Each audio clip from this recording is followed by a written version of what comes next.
We're very fortunate for our luncheon to have a speaker who I think has got a great background in the space program. He's an individual that graduated from the Naval Academy, a wonderful school, and went into the Navy as an aviator. And he then went to test pilot school and went on to graduate school, the Navy postgraduate school, and was subsequently selected as an astronaut in 1978 and flew 3 missions in space. His first mission in 1984 as a pilot, and then 2 subsequent missions as commander in 89 and 91. In 1991, he left the program, retired from the Navy and from NASA, and went into industry, and has had a very distinguished career in industry as well. And then in November of 2005, came back to NASA as the director of the Johnson Space Center, and since that time has been providing leadership for the center as they've been progressing with their program and flying the shuttle and doing the construction of the space station, and also getting ready to go back to the moon and Mars. So please join me in welcoming Mike Coates, the director of the Johnson Space Center.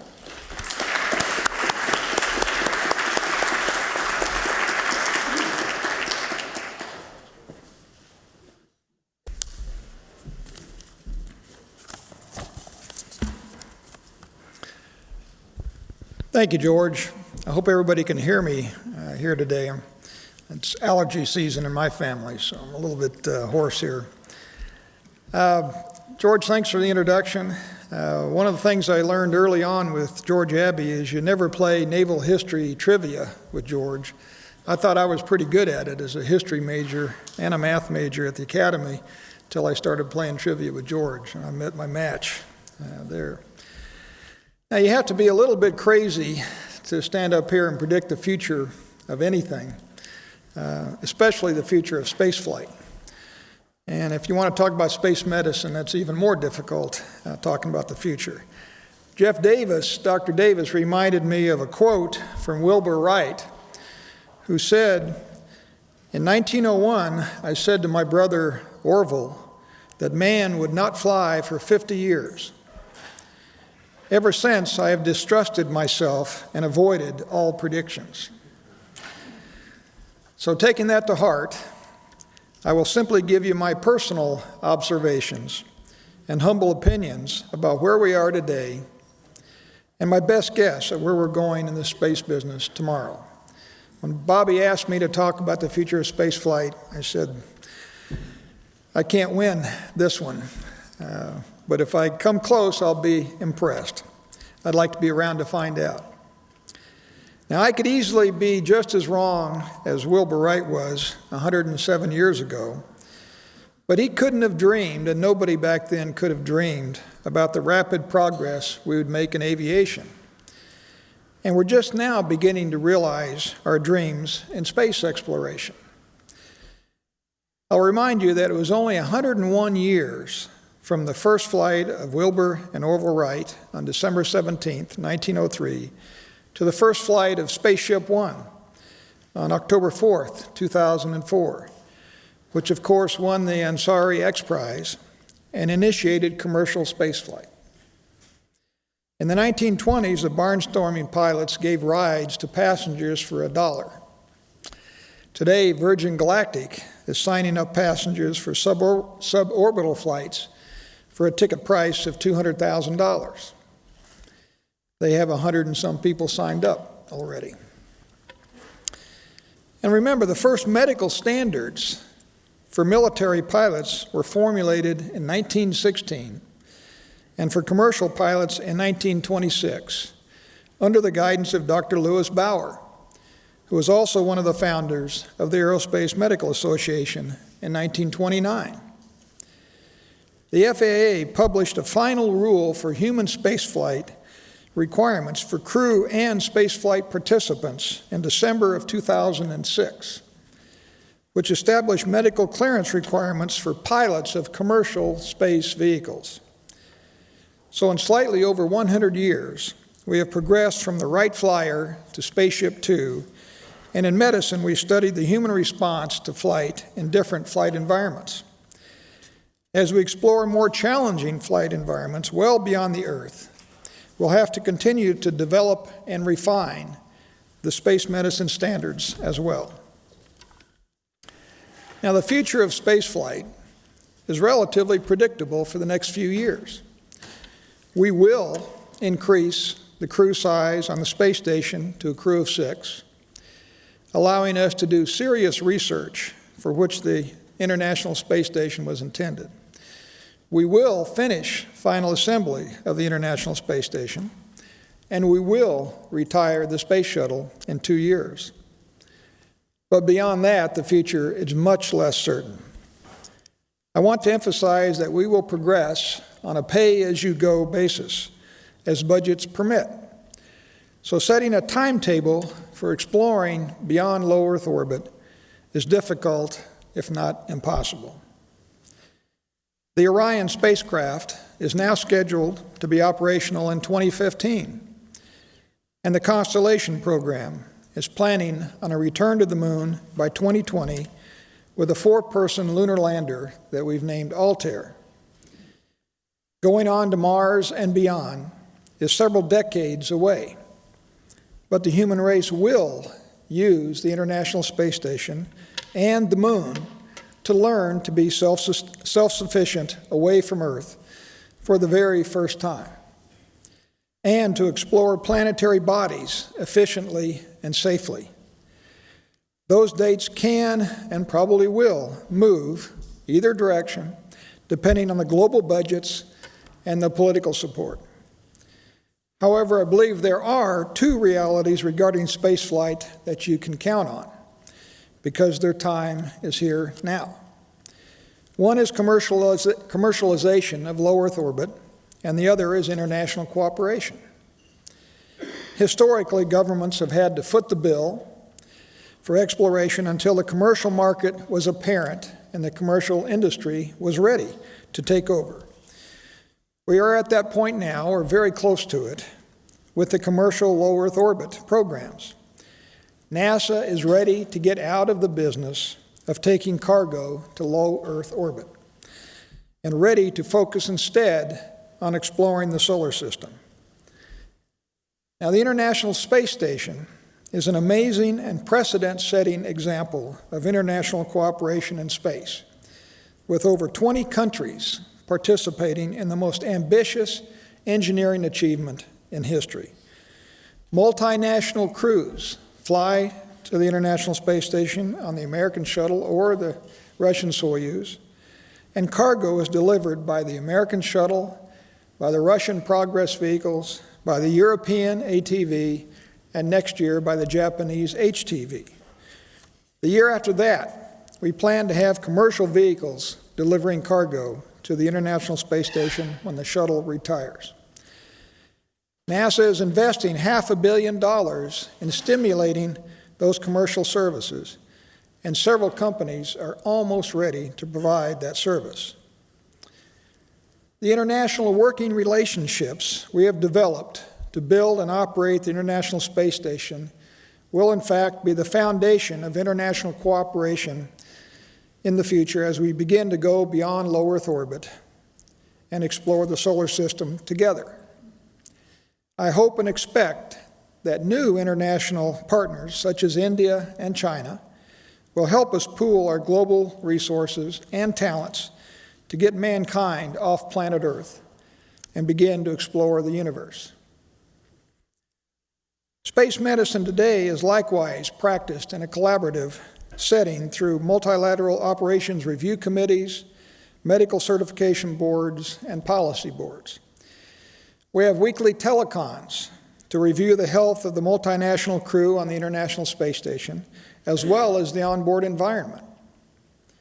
We have made good progress in understanding and treating the medical issues of long-term spaceflight, and the future holds the prospects for more sophisticated medical screening and care for crew members. Medical standards were formulated for spaceflight participants by the International Space Station partners and were published in December of 2007, just 5 months ago. which will also assist the emerging commercial spaceflight tourist industry.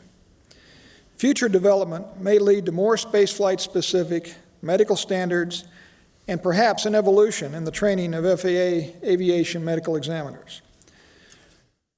There are no governmental medical guidelines for passengers, but guidelines have been proposed by the Aerospace Medical Association in 2005 and the International Academy of Astronautics in 2008. Space medicine has a tremendous challenge as we leave low Earth orbit and establish a permanent presence on the moon. Biomedical research will focus on physiological changes in the 1/6 gravity environment of the moon, on radiation, as you heard this morning, on protection from lunar dust, and on the ability to provide medical and environmental health systems in settings of extremely constrained mass and power and volume. Detection of specific biomarkers may permit greater understanding of space medicine challenges, such as the cellular ability to provide repair of radiation damage and causes of bone loss. Future flights to Mars will provide the additional challenges of even longer duration exposure to space radiation, as well as providing food and pharmaceutical supplies that can be stable in a remote and hostile environment for 2 to 3 years. Developments in nanohealth may well provide solutions to diagnosis and treatment in a severely mass-constrained space vehicle, which will help us improve the health maintenance and treatment of long-duration crews beyond low Earth orbit. Now, at JSC, we are pursuing new means of identifying and adapting new technologies for spaceflight. We think of technologies as having dual use, meaning technologies that are designed for health care on the Earth, but can be adapted to spaceflight, and conversely, technologies developed for the closed recycling environment of a spaceship that can be used to protect the environment of spaceship Earth for the thousands of future generations that will not be able to leave the Earth. A new development in this area was the awarding of the first Earth Space Life Sciences Innovation Award through the Rice Business Plan competition. This competition occurs every spring in Houston and is now the largest competition of its kind. 36 finalist teams competed with a technology and a business plan, and 19 of the finalist teams were in life sciences. 3 teams were identified as having potential spaceflight application, and the winning team was Heart Sounds from the University of Illinois in Chicago. This device picks up and diagnoses heart sounds and can detect arterial pressures wirelessly.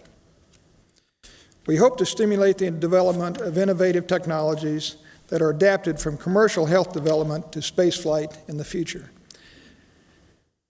I wish I could see the future of spaceflight more clearly, and I wish even more that I could live another 50 years to see the discoveries the human race is about to make. Think of what we've learned just in the last 20 years. Back then, 20 years ago, we had no idea if our sun had the only planets in the universe. And now our great space telescopes have discovered almost 300 planets around other stars and are discovering dozens more each year. The next generation of telescopes will be able to see Earth-sized planets and detect water vapor and organic matter in their atmospheres. And all of us have to be amazed at the recent indications of water in so many places in our solar system. Water ice on the north and south poles of the moon. Water beneath the surface of Mars. Water possibly on the moons of Jupiter and Saturn. And only a few weeks ago, the spacecraft Messenger flew by Mercury, and despite the surface temperature of 1,400 degrees in the sun, 1,400 degrees Fahrenheit, they found indications of water ice in the craters on the north and south poles of Mercury. Where there's water, we have water to drink, we have hydrogen for fuel, we have oxygen to breathe, and of course, maybe we have life.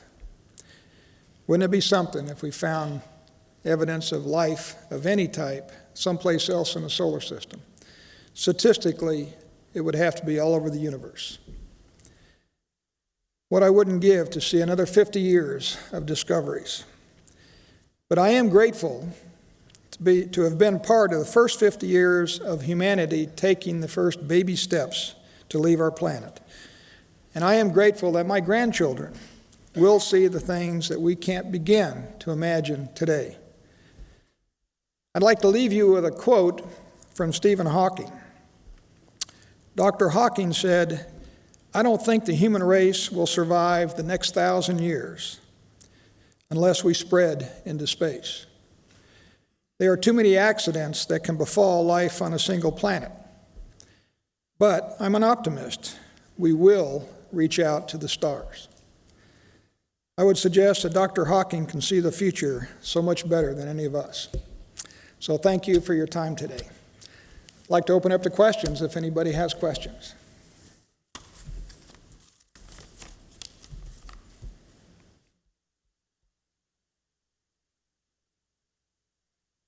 One question.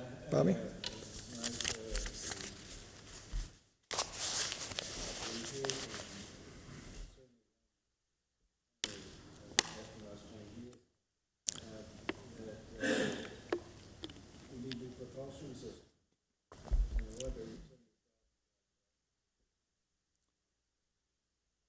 Well, I agree with Franklin. We do need new propulsion systems.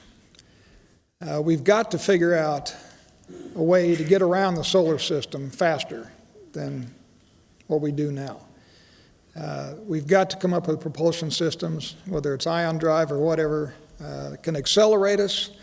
It doesn't have to be very strong acceleration, but accelerate us halfway to a destination, turn around and decelerate us halfway. It saves orders of magnitude of time and means it's saving the exposure to zero G and the exposure to radiation. So new propulsion ideas are certainly necessary if we're going to explore the solar system, especially when we want to go beyond Mars and the asteroid belt out there. If we want to go to the moons of Jupiter and Saturn, we're talking about many, many years of a round trip unless we can figure out a better propulsion system, a quicker way to get there and back.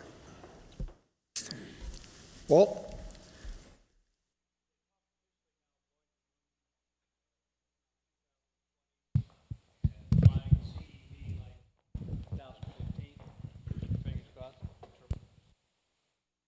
Oh, I'm sorry. Well, they talk about flying the CEV possibly by 2015 and going to the moon 2020 plus, something like that. Can you share with us any kind of a tentative schedule of missions, like building up to lunar landing or testing missions, just like we did in Apollo? Does such a thing exist? Well, I tell you, we actually spent quite a bit of time yesterday discussing the test plan for the CEV, for example. How many test flights do we need? Unmanned test flights, how many abort tests, and so forth, before we're ready for an all-up flight with the crew to the International Space Station. So that's very much in flux. There is schedule pressure. We don't want to have a large gap, any larger than we have to. So we're looking at ways that we can combine tests, if you will, and maximize the tests that we are having. We're also talking a lot right now about budgets. In fact, I have to go fly out early tomorrow morning down to the Kennedy Space Center for the flight readiness review, because Mike Griffin has called a meeting tomorrow evening, to discuss schedule of things like the CEV and the Altair development as regards the budgets that we're hearing right now. And we're faced with, of course, an election year with probably a continuing resolution next year. So just at the time when we need the money for in 09 and 10 to get the programs, keep the programs on schedule, that budget is being threatened with a continuing resolution and possibly a new administration. But you can't give any indication of, say, how many test flights of the CEV before they will do a docking maneuver with the International Space Station, or how many CEV flights before they will go to the moon? Well, no, not to the moon, because we haven't got to that granularity yet. We are talking about an Ares 1X and Ares 1Y to essentially have a dummy CEV payload on there. We'd like, if possible, to convert one of those two missions into abort tests, test the abort system on the CEV.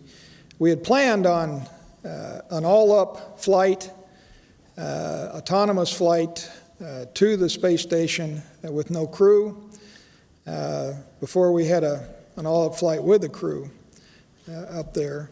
And that's one of the things we're debating right now. So the test plan is very much up in the air. And Mike is determined that we are not going to rush it.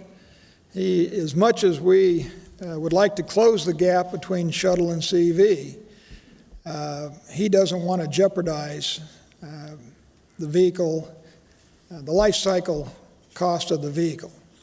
So he's letting schedule slip if we have to.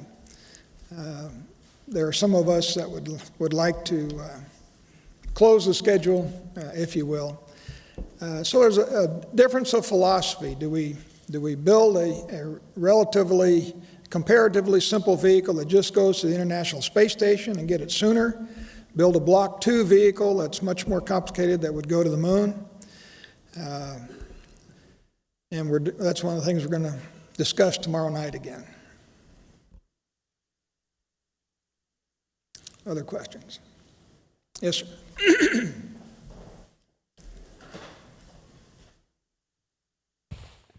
Mike, you spoke of the importance of international cooperation and certainly pointed to the International Space Station as evidence of that. But would you mind expanding or speculating on international cooperation in the exploration era? Well, I'm excited about, when I came back to NASA 2.5 years ago, a couple things really surprised me, even though I'd been on the sidelines involved in a lot of NASA programs for 14 years. Getting back in the middle of it and realizing how far we had come with the space shuttle and what we can do with the space shuttle and assembling the space station, doing the numbers of EVAs, complicated, incredibly complicated spacewalks that we're doing on each assembly mission, really boggles the mind. We've learned how to live and work in space. We haven't wasted this last 47 years, for sure.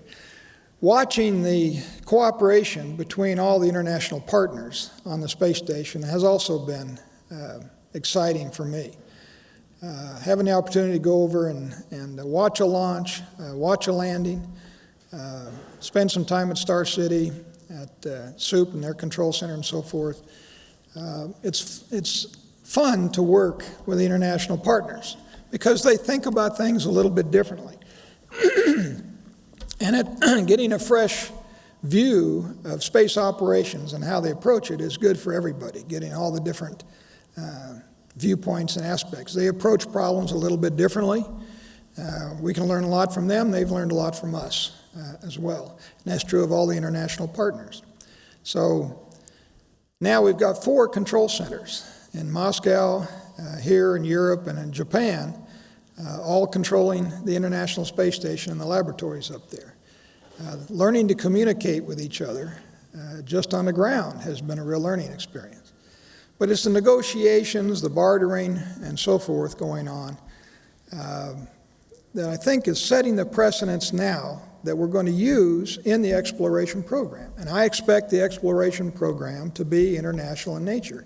I think all future space programs are going to be international in nature. Now, we have a mandate that says we have to have a domestic access to space capability. We have to be able to put, thanks, Serena. We want to be a spacefaring nation, able to put our astronauts into space and bring them home. That's why we're going to develop the CEV and the Ares launch vehicle, the Orion and the Ares, domestically. Other than that, all bets are off. We're anxious to get international participation as we go back to the moon and go beyond the moon. And that's one of the real values of the space program is it does in fact bring the global community together. You know, we've got 38 nations that have space programs in one way or another, and another dozen nations that are interested in that. You know, getting them all to work together. You know, people forget that we worked with the Russians at the height of the Cold War, for heaven's sake. We flew Apollo-Soyuz together. The cosmonauts and astronauts came together and created the Association of Space Explorers at the height of the Cold War. We've been able to share information and talk about our technologies in the space program for 30 years or more. And it has brought us, you know, it gives us a way to communicate, a reason to communicate, and that brings the world closer together. All of us, and Walt and Dave and Ellen, there's a lot of us in here who have been up in space can attest, once you get out in space, you look back at the Earth, it looks awfully small. It looks like a spaceship Earth going through a huge, empty, black void, blackest black you've ever seen. Every one of the cosmonauts and astronauts, and I'm sure it's true of the taikonauts in China as well, you want to put your arms around this planet Earth and protect it. We are going to explore the solar system. We're going to colonize eventually, but we're talking a few thousand people.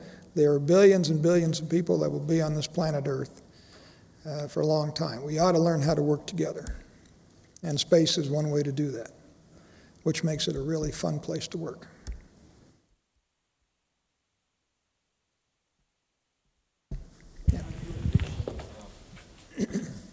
Have you envisioned Chinese participation in ISS and exploratory? Say it again. How you envision the participation of China in International Space Station and further exploration activities? Well, right now we don't envision Chinese participation in the International Space Station. We'd love to have it someday. The problem we have with China, and I think everybody understands, is that their space program is run by the military. All the nations that participate with the International Space Station have civilian space agencies, whether it's NASA or Roscosmos or European Space Agency or Canadian Space Agency or JAXA, they're civilian space agencies. We have a problem communicating with the military organization. We had that problem over here, for heaven's sake. Now that is a matter of semantics, if you will, and I think we can overcome that. I hope that we can overcome that. I would be delighted if we could start working with the Chinese. We are anxious to share information with them. We've learned a lot in the last 50 years of NASA. It would be nice if we could overcome some of the export control restrictions we have and let them learn without doing so painfully out there. We welcome them to the Space Club, certainly, and we'd love to work together with them. The politics is the problem, but I think that can be overcome. If we did it with the Soviet Union during the Cold War, we can certainly do it with the Chinese.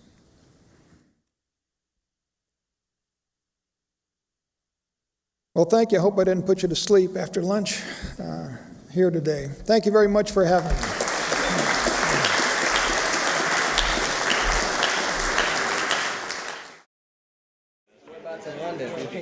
Well, let me have your attention, please.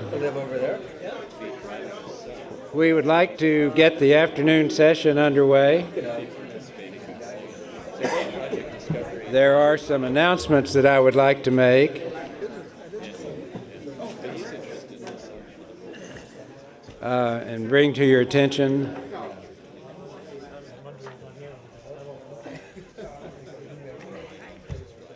Tomorrow morning, Sunday morning, at 9 o'clock, in this room, we'll have a live video from the Mount Everest expedition.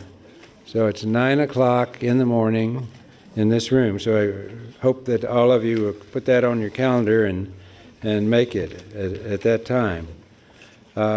We've tested it a couple of times, and everything seems to work well for the transmission. The other thing I wanted to bring to your attention is that I appreciate your willingness to make up for some of the changes that we've had to make as a consequence of some adjustments in the program we've had. And this morning, when I mentioned to you that Sergei Krikalev cannot come, Nessa Kozlovskaya is going to take his position in every place where you might see his name in the program. And there have been some minor changes in the group assignments. Kevin Fong is actually going to spend time in both groups, even though he's not been cloned yet. There are probably many who'd like to see him cloned, but he is currently in Group A, but he also is going to spend some time with Group C. Group C is the education group, and Don Thomas is going to spend time with Group A tomorrow. The other thing is we need to, and we'll do that tomorrow, tell you about the assignments of the rooms for the groups. It'll be a little bit different than it was last year.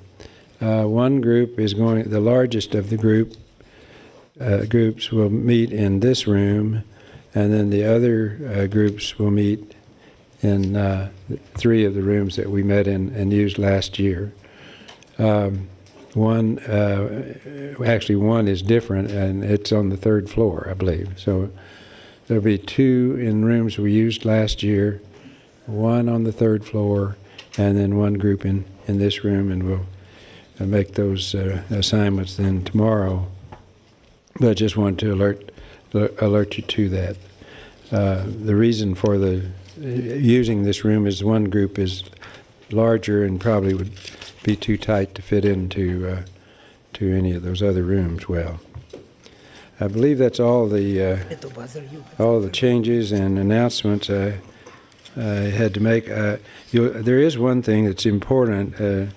Rose Gottemuller is shown to be in Group D, and she will not be arriving until Sunday morning. So, Chuck, if you'd make note of that, you may know that already, but and I think that's actually she's not arriving till Monday morning, not Sunday morning. So she would not be able to participate in the Group D meeting tomorrow afternoon. Well, with that, Dr. Leroy. Thank you, Dr. Alford, and welcome back, everyone. Hope everyone enjoyed a nice lunch. I'm Leroy Chow, and I'm co-moderating. I'm very honored to be co-moderating this panel with Dr. Nechayev, and in deference to his vastly superior qualifications to being the moderator of this panel, I'm going to allow him to make his remarks first. Please, Dr. Nechayev. Thank you very much. Спасибо. Thank you.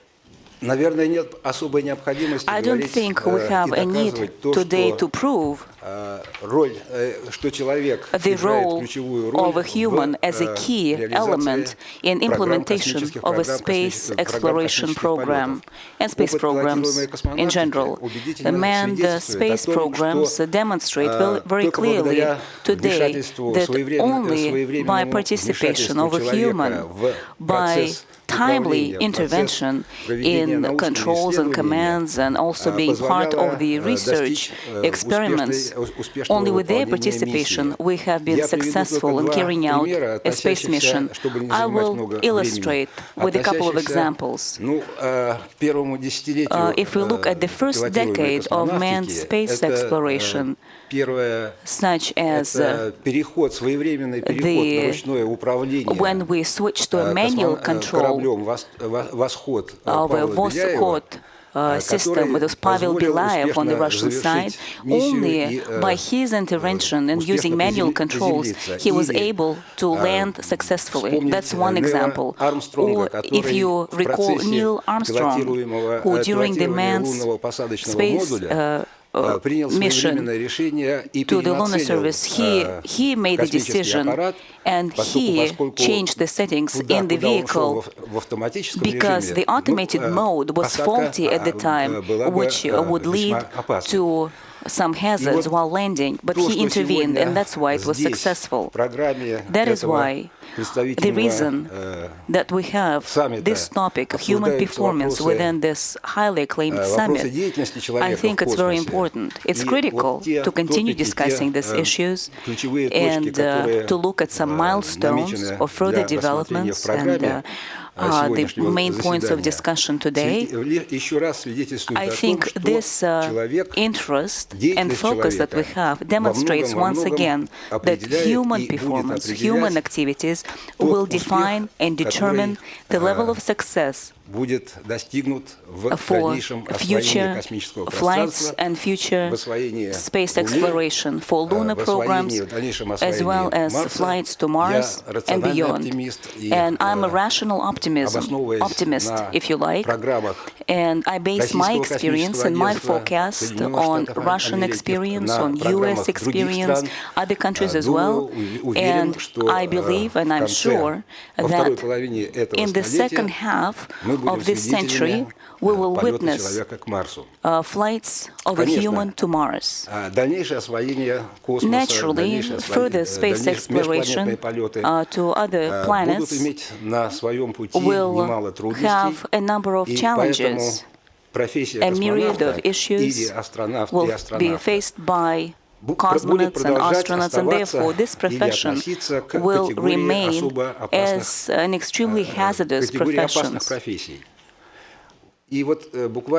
And a few words, and I'd like to share our understanding of a hazardous occupation. A professional who performs some specifically challenges and risky operations will require not only some inborn properties and characteristics and psychological strength and professional skills, but what is more important is that a human should be able not only to avoid unnecessary hazards and risks, but to overcome them if they are inevitable, to be able to monitor, to control those hazards, and to transform those situations in a more controllable environment so they can find the right solutions. In a social context, it means that humans who are engaged in hazardous occupations, they will provide safety not only for themselves, but also to those people around them who entrusted him or her with these tasks and lives, as it were.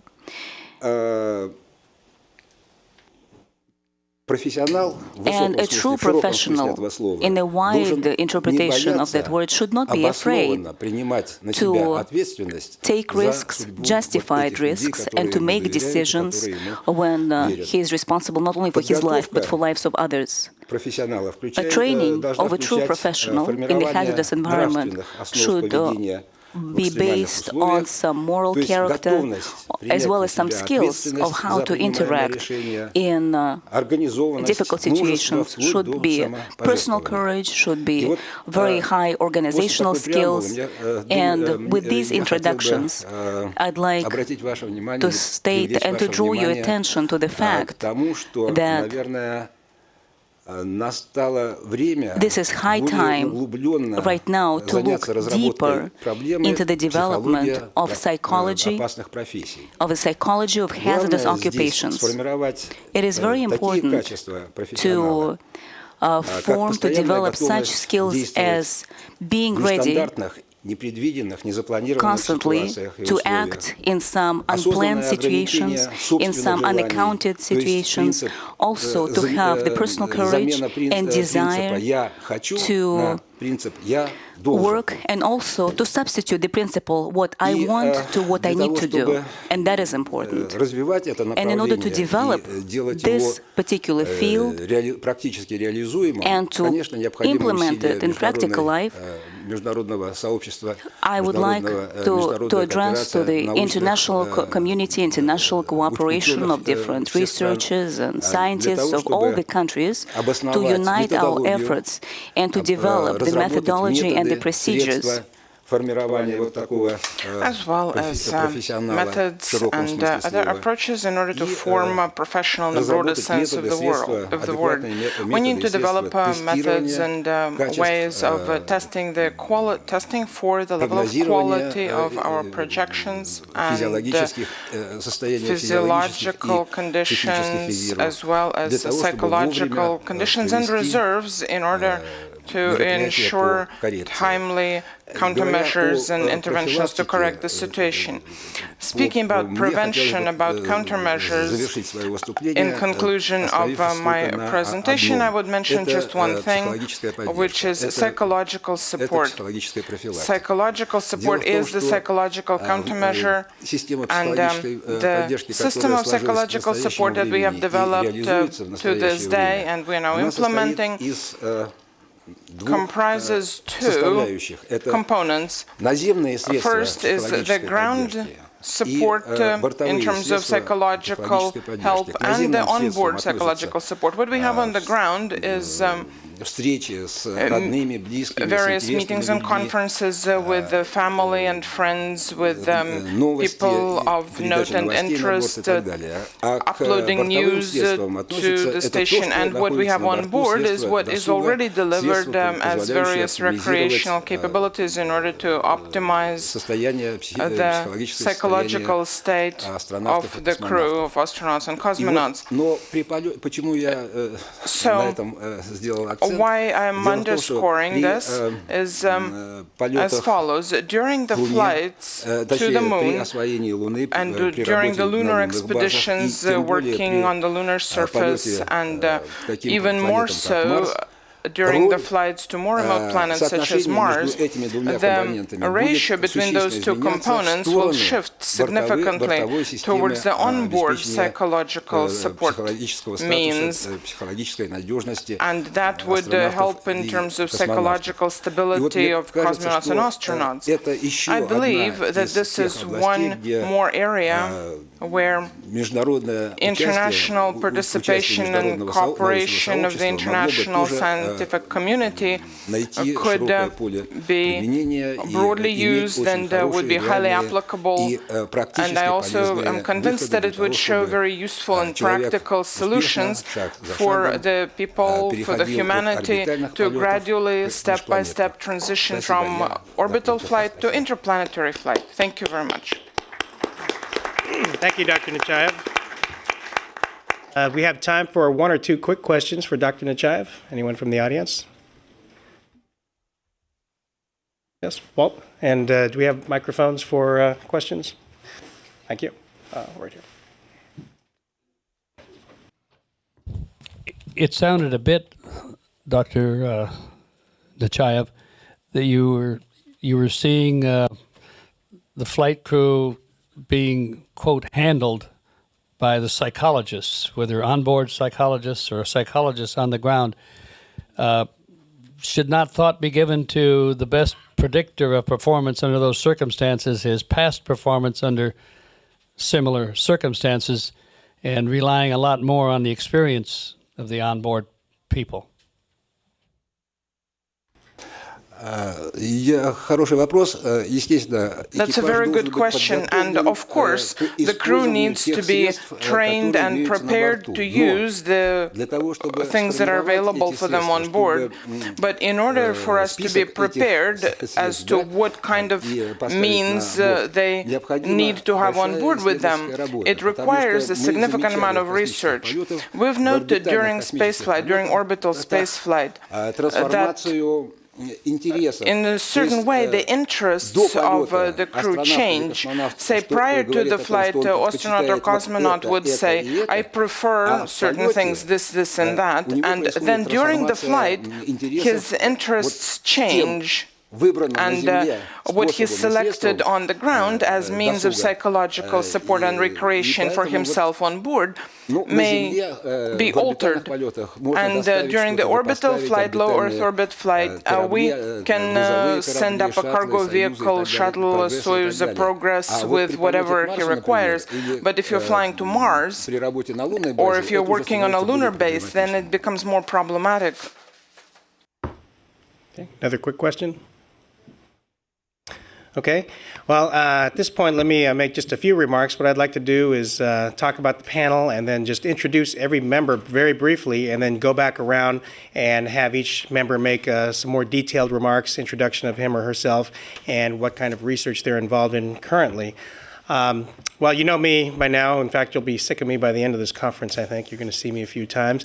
But this issue of human performance is probably second in importance only to radiation, is from the crew member's perspective.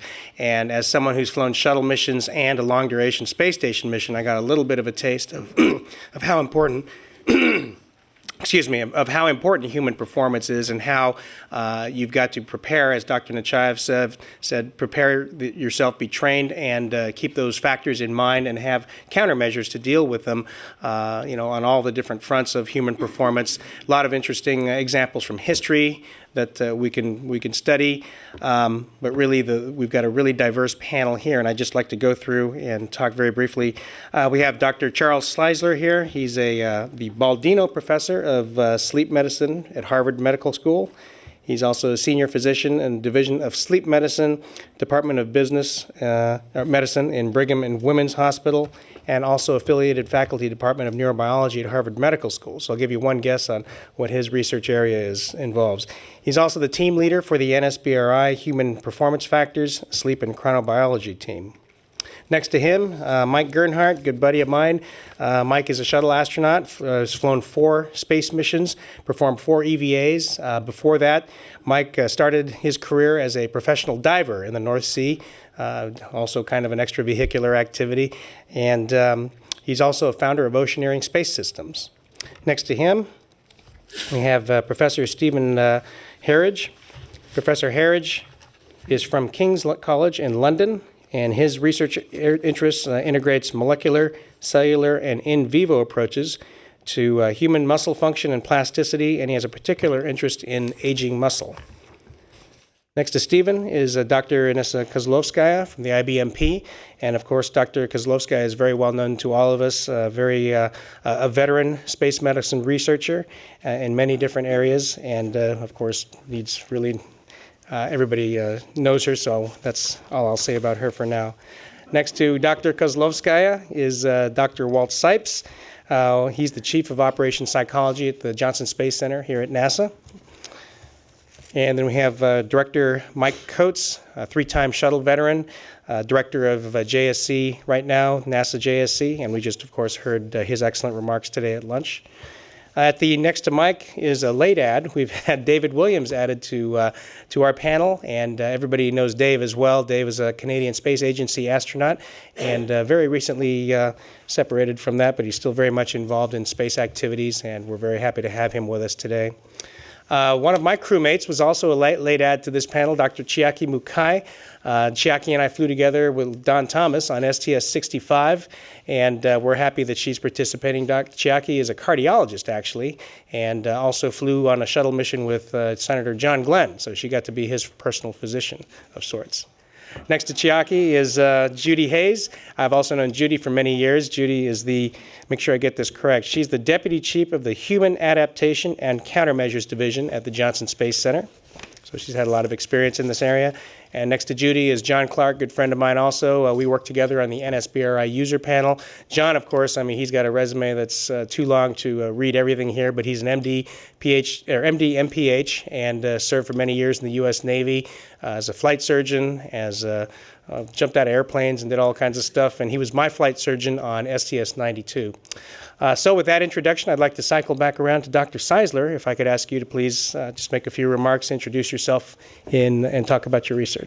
Thanks. Thank you very much, Leroy.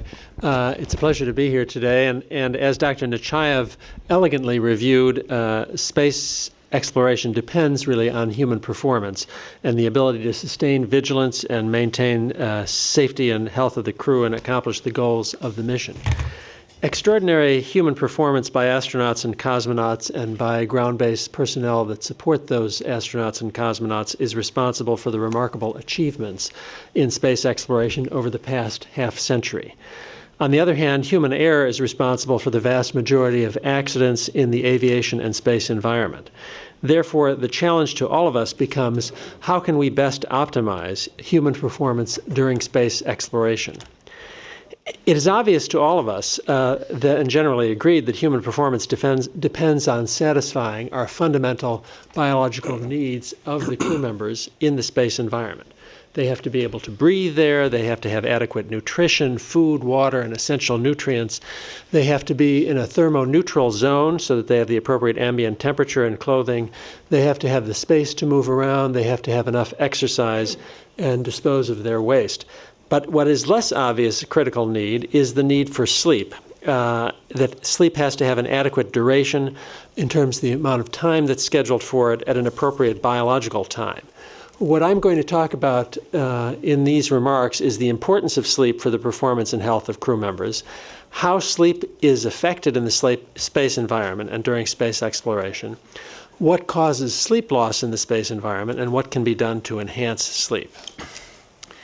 The importance of sleep for performance of health, while it may seem obvious or less obvious, sleep is actually essential for optimal functioning of the brain and the central nervous system, the immune system, and for memory consolidation. In fact, mammals can survive for a longer period of time without food than they can survive without sleep.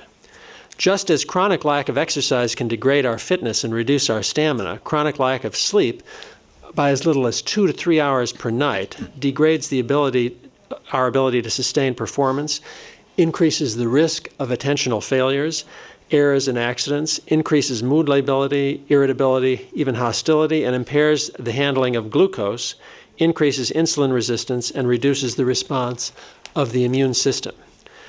These are all remarkable advances that have been made over the past decade in studies from many different agencies. And it's also recognized that even if we're getting an adequate amount of sleep every night on a routine basis, acute sleep deprivation, getting less than 4 to 5 hours of sleep in a 24-hour period, immediately degrades human performance. In fact, if you stay awake for a 24-hour period, your performance is degraded to a level that's equivalent to a blood alcohol concentration of 0.1%, which would be legally drunk in any state in the United States. The frontal cortex of the brain, which is the region responsible for judgment, appears to be particularly sensitive to the effects of sleep loss. When physicians work 24-hour shifts, they make 36% more serious medical errors, 460% more serious diagnostic mistakes. They have a 168% increased risk of crashing their cars on the way home from those shifts, and they have a 70% increased risk of stabbing themselves with needles when they're doing a procedure. So it is a dangerous thing to lose sleep, and yet we routinely do it for a variety of reasons. Moreover, many people don't realize that there are profound inter-individual differences in our ability to sustain a night without sleep. About 10 to 15 to 20% of the population is much more severely affected than the rest of the population, and we don't seem to be able to screen those individuals effectively by any other means except by testing them when they're sleep deprived. So they function very well ordinarily during times of wakefulness. And genetic polymorphisms have very recently been identified that may enable the recognition of individuals who are particularly vulnerable and other individuals who are particularly resistant to the effects of sleep loss from a single cheek swab from an individual. Now, sleep, we know, we've learned a lot about how sleep is affected by the space environment. Our experiences in space over the last 30 years, and more recently data that Dr. Laura Barger, who's in the audience, and I have been collecting on the shuttle and on the space station, have revealed that crew members generally, even before they leave for the mission, in the several months leading up to the mission, are preloaded with fatigue. And then once they get into space, they lose about 2 hours of sleep per night, or they get about 2 hours of sleep less than the optimal amount of sleep that they ideally would be getting in order to have their best performance. And functioning at that level, experiments by Dr. Hans van Dongen, David Dinges, and Greg Belenke have shown that if you subsist on a schedule like that for up to even within a week, you begin to be as degraded as if you were awake all night, which we already know degrades performance by, on average, the equivalent of a blood alcohol level of 0.1%. Moreover, repeatedly, crew members are exposed to acute sleep deprivation during flight, often associated with either being slam-shifted or and often before critical operations. We found that in our initial series that 25% of the crew members before a spacewalk got less than 4 hours of sleep in the period before the spacewalk. Since that time, there's been a procedure based on the information that we derived, a procedure implemented in which they camp out in the airlock so that they can get a little bit more sleep. But still, even now, a third of them are getting less than 5 hours of sleep prior to that very important event in which their performance is critical. Due to the handoff between the controllers in Moscow and the controllers in Houston, every time the shuttle goes up to the station, everybody on the station has to shift their sleep by 10 or more hours. And so even though they're staying in the same place, they're subjected to repeated jet lag and sleep deprivation associated with those issues. If we were to go to Mars, as Dr. Nechayev suggests that we will, our laboratory simulations indicate that most people would fail to adapt or entrain their circadian system without countermeasures to the 24.65-hour Martian day. In fact, when we study people under that circumstance where they're not entrained, it's the first situation in which we have found that people fail to learn if they're not synchronized to the Martian day. And we don't even have a practice effect. They're trying to do the same task as if they were training on a task for the 71-day simulation, and they're not learning as in every other experiment we would find them to be when they're synchronized to the day length to which they're entrained. Ground personnel, there was nearly a mutiny when the first Martian rover, when that rover lasted more than a month, and the ground personnel were trying to live on the Martian day in California. They wanted to shut down the rover because they were so exhausted between their extended duration shifts and the non-24-hour day to which they were exposed. The second rover mission, there was monitoring, a bit of monitoring, but no countermeasures deployed. And now Dr. Laura Barger and Edna Fiedler and Walt Sykes, Bud Brainerd are working with the ground controllers in Tucson on the Phoenix mission, where they hope to deploy both the countermeasure and monitoring. We learned when we were in Moscow that for the ground controllers, both on the 105 mission as well as controlling the ISS, routinely are scheduled to work 24-hour shifts. Which we know exposes them, based on our experiments in physicians, to greatly increased risk associated with the sleep deprivation. Now, in terms of what causes the sleep loss in the space environment, we know that crew members who are orbiting the Earth are exposed to the 90-minute light-dark cycle, which wreaks havoc on their entrainment of their circadian system. We also know that they're often in a position in microgravity that is uncomfortable to sleep. And we think that microgravity may have direct impact on brain structures that alters the timing of REM sleep and disrupts the natural architecture of sleep. Furthermore, there's misalignment of circadian phase. There's noise. 20% of the crew members report being disturbed by noises, and the recorders from the acoustics folks indicate that there are often 90 decibels of noise happening during the sleep episode.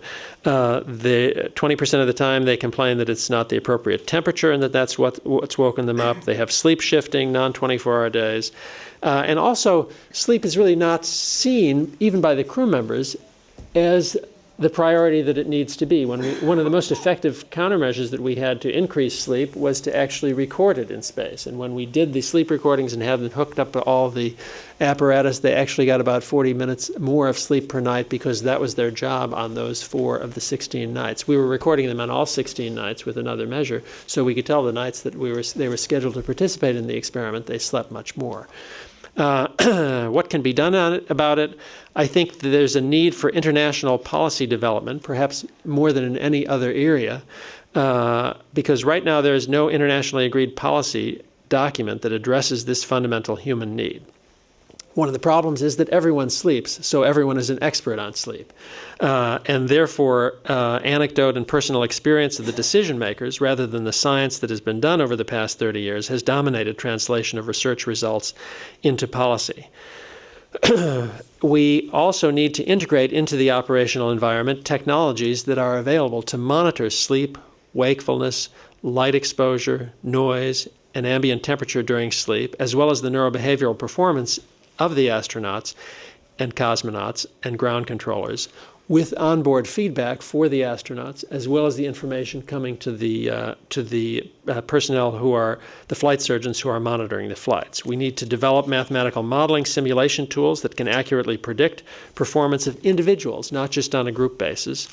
We need to test for sleep disorders and for the impact of acute and chronic sleep loss on performance, deploying appropriate treatments when necessary, and to develop countermeasures to facilitate sleep in spaceflight and among ground controllers, which include optimized wavelength, timing, and duration of light exposure to rapidly reset circadian rhythms when it's needed, use of lighting to enhance alertness and performance directly, use of pharmacologic agents to facilitate sleep and others to enhance performance, and the recognition that sleep is a fragile state, and we need to create environments, and the test is a first step toward that, but it needs to be tested to find out if sleep stations for use in space that provide a cool, dark, and quiet environment in which the astronauts can sleep can be also used to reduce the interruptions of sleep that happen in the space environment.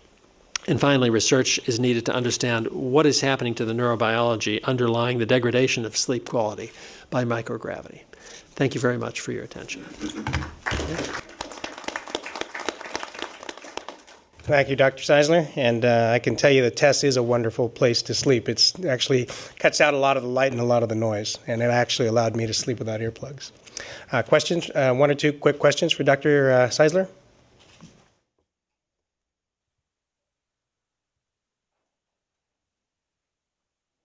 Okay. Yeah. Walt? That's one reason we like you, Walt. You ask a lot of questions. I'm stupid. You spent a long time, about 6 months, I think, Leroy. To what degree did you have all of that preamble here that Dr. Seiler just listed? To what degree was all of that available with you? I know you participated in a sleep experiment, but what I'm getting at is, wasn't it natural to adjust to sleep over a reasonably short period of time? That's a good point, Walton. We can discuss this more in the general session, but very quickly, I think there's a big difference between shuttle flying and flying for long duration, because on the shuttle, missions are only 1 or 2 weeks long, and so you really don't get into a rhythm.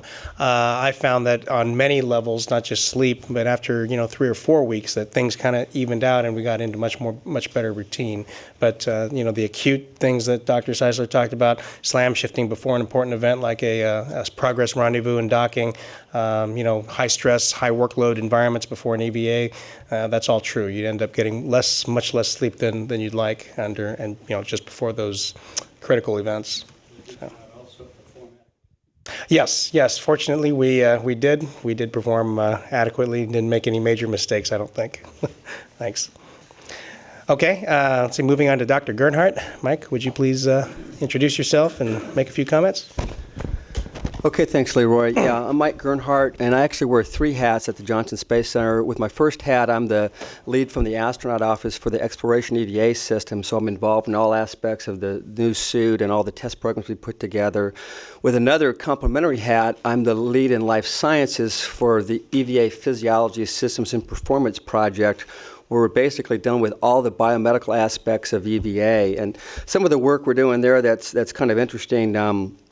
Right now, our effort is focused on identifying the optimal mass, weight, pressure, center of gravity, and kinematics for the next generation lunar suit. One of the tests we did a couple years ago was a 10-kilometer walk back on the POGO system, and we measured metabolic rates and time series motion and so forth. One of the interesting findings from that is that the faster we walked or ran or loped, however you want to describe it, the more efficient our gas mileage, the milliliters of oxygen consumed per kilogram of body weight per kilometer. And we had a series of protocols we did culminating in a 10-kilometer walk back. All of us found it was fairly easy to do. However, having said that, we all were cooling limited. So we actually wanted to walk faster, but because of the cooling limitations of this suit, we were unable to do that. The other series of studies that we've done relates to center of gravity, and we looked at 6 different center of gravities from high, low, forward, aft, ideal, and then the crew and thermal systems are baseline PLIS, which was both high and aft, actually higher and more aft than the Apollo PLIS. And through a series of studies that we did in the NEMO program and then in the neutral buoyancy laboratory, we determined that our baseline CG was not good. It was not acceptable. And interestingly, when we started doing the inclines and declines, we found that with that high and aft CG, it was very easy to walk downhill. And we have a Cooper-Harper rating scale, and we were having Cooper-Harper ratings of 1s and 2s. And if you think about it, with a high and aft CG at a certain angle at 30 degrees, that center of gravity lines up with your belly button, so it's nearly perfect. But when you turn around to come out of that hill or out of that crater, it was extremely hard. And so our studies have resulted in the redesign of the PLIS to a more perfect center of gravity. We just completed a series of tests where we're doing exploration tasks with the suit at different weights and different pressures, and also with the waist joint locked out or not. And some of the results are very surprising. For tasks where you're shoveling rocks, picking up rocks, doing construction tasks and so forth, we actually much preferred a heavier weight suit in the range of 250 to 400 earth weight pounds. And that's because it gives you the ground reaction force necessary to do the task. And if you think about it, it's not that surprising. When you're out in microgravity, if you're free floating, it's very hard to react to forces and torques of doing your job. And so it's not surprising that the heavier suits actually perform better. Also, the additional weight of the suit actually compensates for the pressure. When I go to bend over, that weight of the suit helps me bend over. And at about 400 pounds, it's perfectly balanced. Having said that, if you're going to walk long distances and climb steep hills, then you want a lighter suit. So our job is to really understand all the measurements and human performance of the suit, and then work with the program to define the ops concept and target the suit for that operational environment. Then my third hat actually pulls all of this together. I'm the project manager of the new lunar rover, and this is what we call the small pressurized rover. It's actually not much bigger than the Apollo rover. It's like a foot longer and a little bit wider, but the front part is all pressurized. And we transfer under pressure from the lunar habitat, or ideally from the lander, into this rover. It's got great windows, great seats. You can sit there and do all your contextual geological observations. And then we have the suits hanging off the back in what we call a suit port.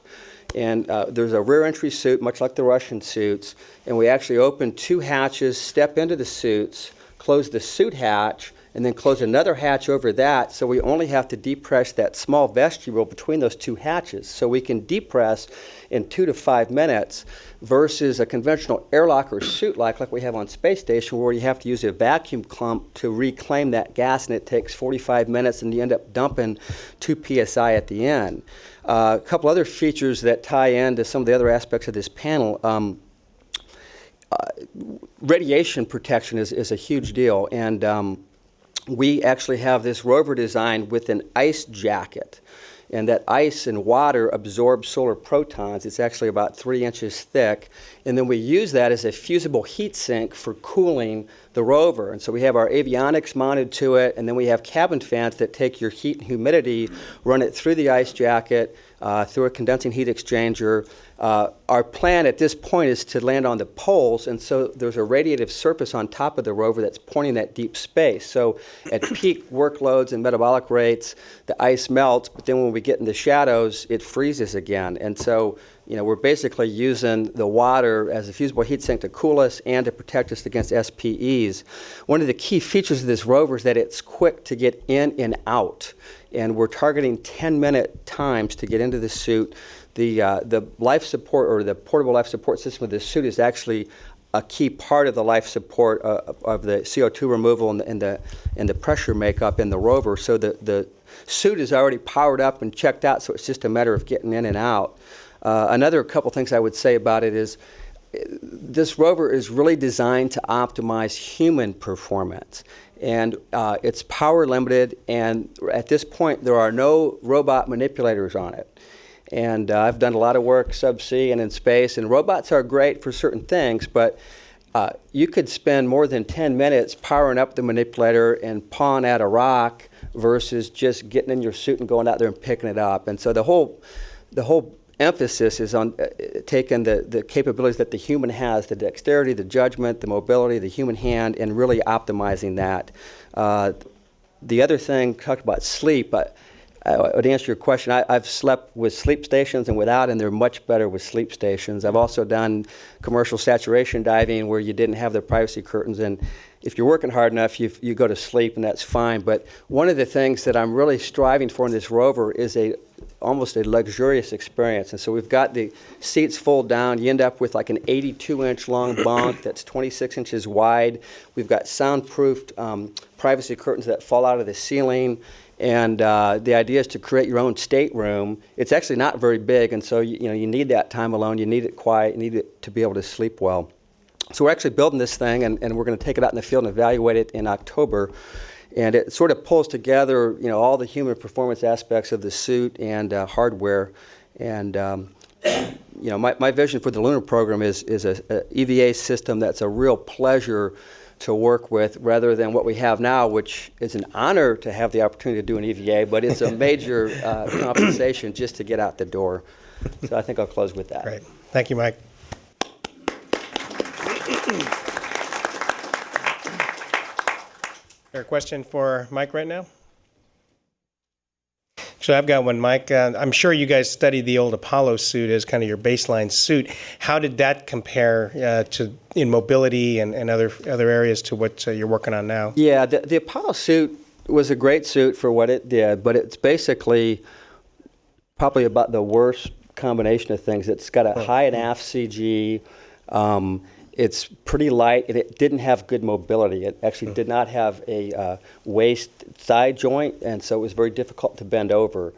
And so I think we're going to do a lot better than that this time.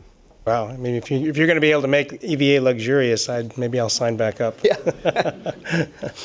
Okay, thanks, Mike. Next we have Stephen Harridge. If I could ask Professor Harridge to make a few remarks.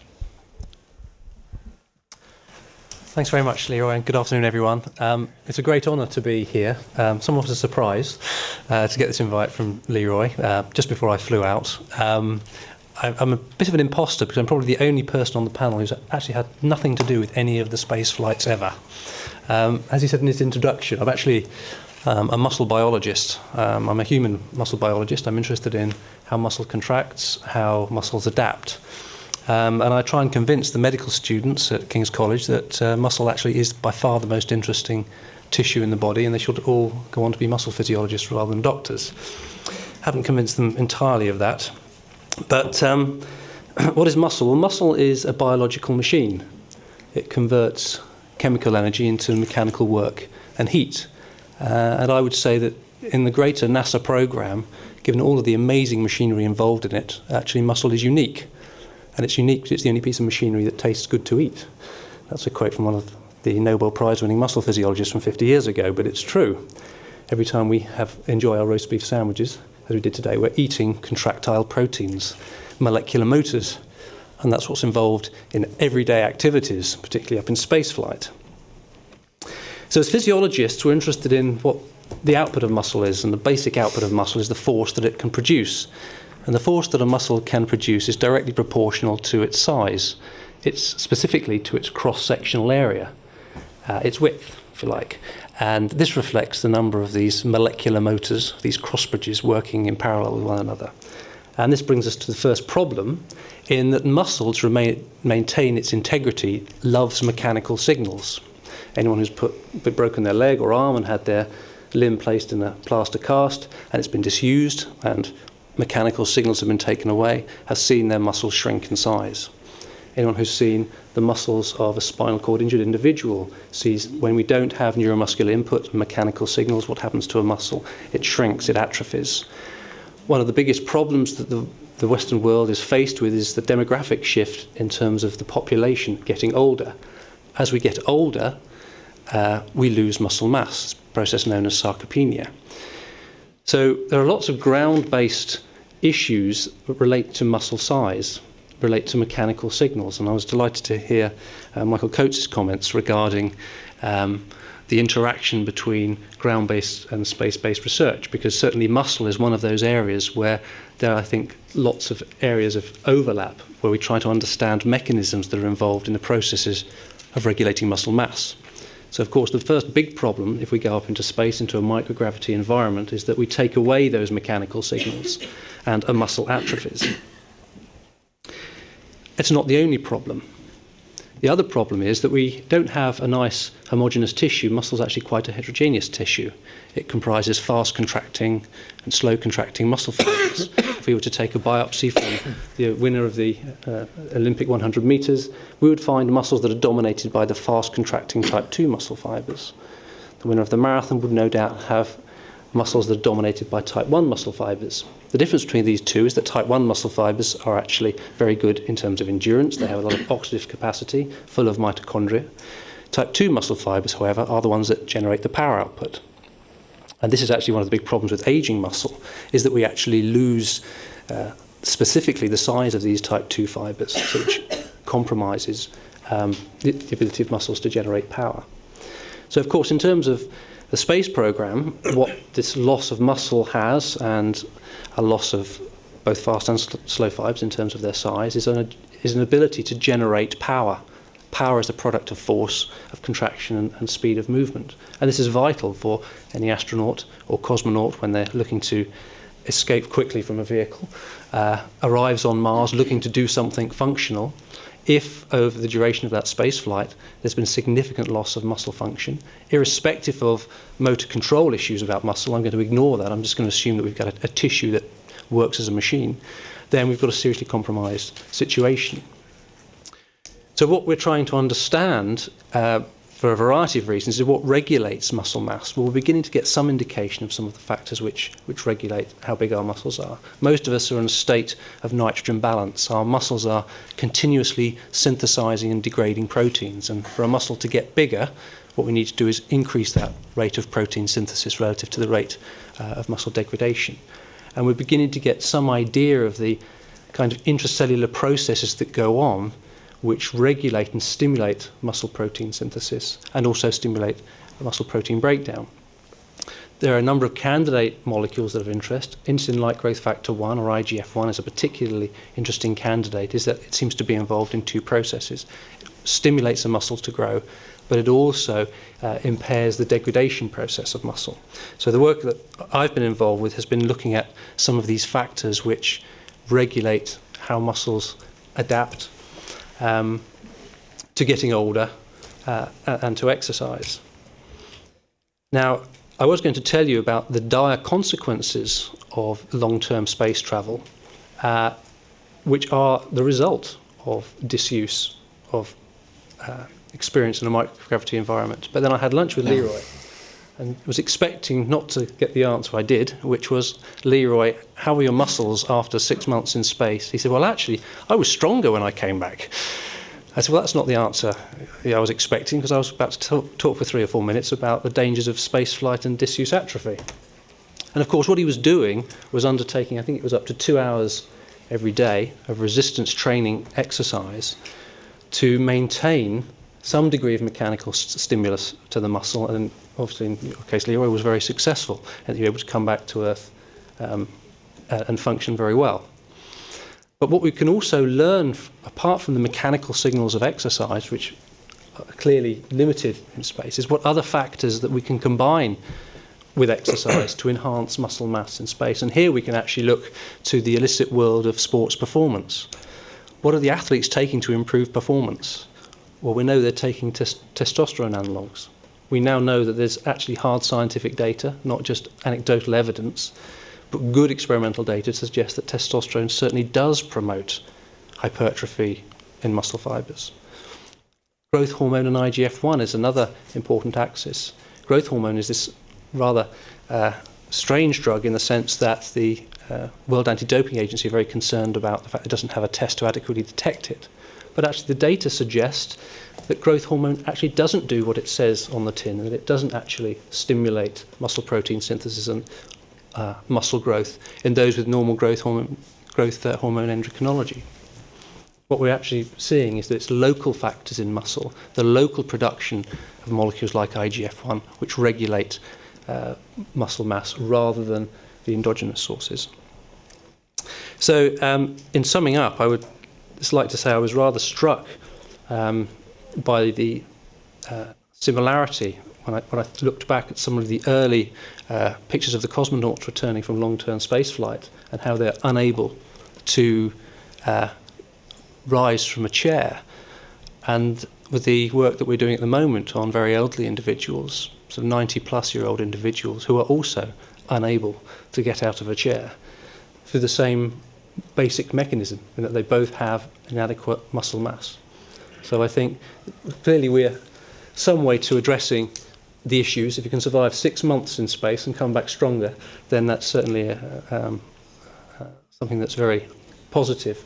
But it's clearly an area of interest that we would like to explore further in terms of trying to understand some of the basic mechanisms, and certainly spaceflight provides an interesting forum for doing that, into what regulates muscle mass and how we can apply that to a whole myriad of ground-based problems.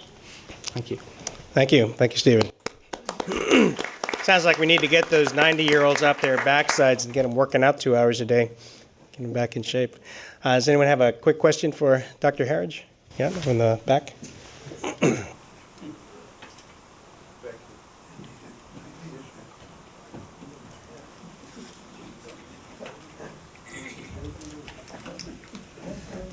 Thank you, sir. What's the effect of large amounts of whey protein, which one hears a lot about, just the large amounts of that to build muscle? A waste of time. What there is good evidence to suggest is that the timing of protein intake may be of benefit in potentiating the effects of the exercise. So in other words, if you do take a protein drink immediately after you've undertaken some resistance exercise, then that may potentiate the effects of exercise alone. But just taking more whey protein, it's simply excreted. I have a quick question for you, Stephen. You mentioned the exercise in space. That's one of the problems we have is, time is very precious in space. So to take 2 hours every day to exercise, that's a lot of overhead. And so ideally, we'd want to find a way to minimize that or cut down the amount of time we'd have to exercise in order to continue to maintain our health. You talked about these different growth hormones and growth factor therapies. Do you envision on Earth, on Earth and maybe in space, that we could have a combination of that and exercise that would be as effective as just straight exercise itself? I think that's a very good point, and it's certainly something that applies to the old and frail population. We know that actually old muscles are very good at adapting. Even in very later life, you can still benefit from strength training. But what about those individuals who are unable to do that exercise? What about those? And it's that kind of population that we're looking at identifying drugs that can get them into a position where they can get up and exercise as well. And there are a number of candidates. I mean, I mentioned growth hormone and IGF-1. Growth hormone hasn't been particularly successful. there is good evidence that testosterone is beneficial, but there are other side effects which are of a concern in regard to that. The latest is myostatin, which is a negative regulator of muscle growth. So it actually acts as the brake. It doesn't stimulate protein synthesis as such, but it acts as the brake. So if you mutate the myostatin gene and have a malfunctioning protein, muscle will just grow. And there's some very nice transgenic animals to show this. But we can also have myostatin inhibitors, which is another interesting way, and that's in some form of clinical trials at the moment, because that would benefit elderly people if they could have more muscle. More recent data suggests the downside of that is that transgenic or myostatin knockout animals, which have very large muscles, actually have a reduced force per unit area. So although the muscles are bigger, they're intrinsically weaker. So they look good, but they're not that strong. Putting more muscle on if it's not functional. Yeah. And indeed, one of the other issues that I didn't really talk about in regard to spaceflight is that the changes in muscle do not just relate to actual muscle mass. We also have changes in phenotype, so we're actually moving from sort of slow oxidative fibers towards fast glycolytic fibers, which is very bad for fatigue resistance. And we're also getting intrinsic changes within muscle fibers themselves. So a fiber will actually have lower force for its given area, and it will also show changes in the way it contracts in terms of speed of shortening. So there's a number of other aspects which need to be looked at as well. Okay, thank you. Next we have Dr. Kozlovskaya. Would you please give us some remarks?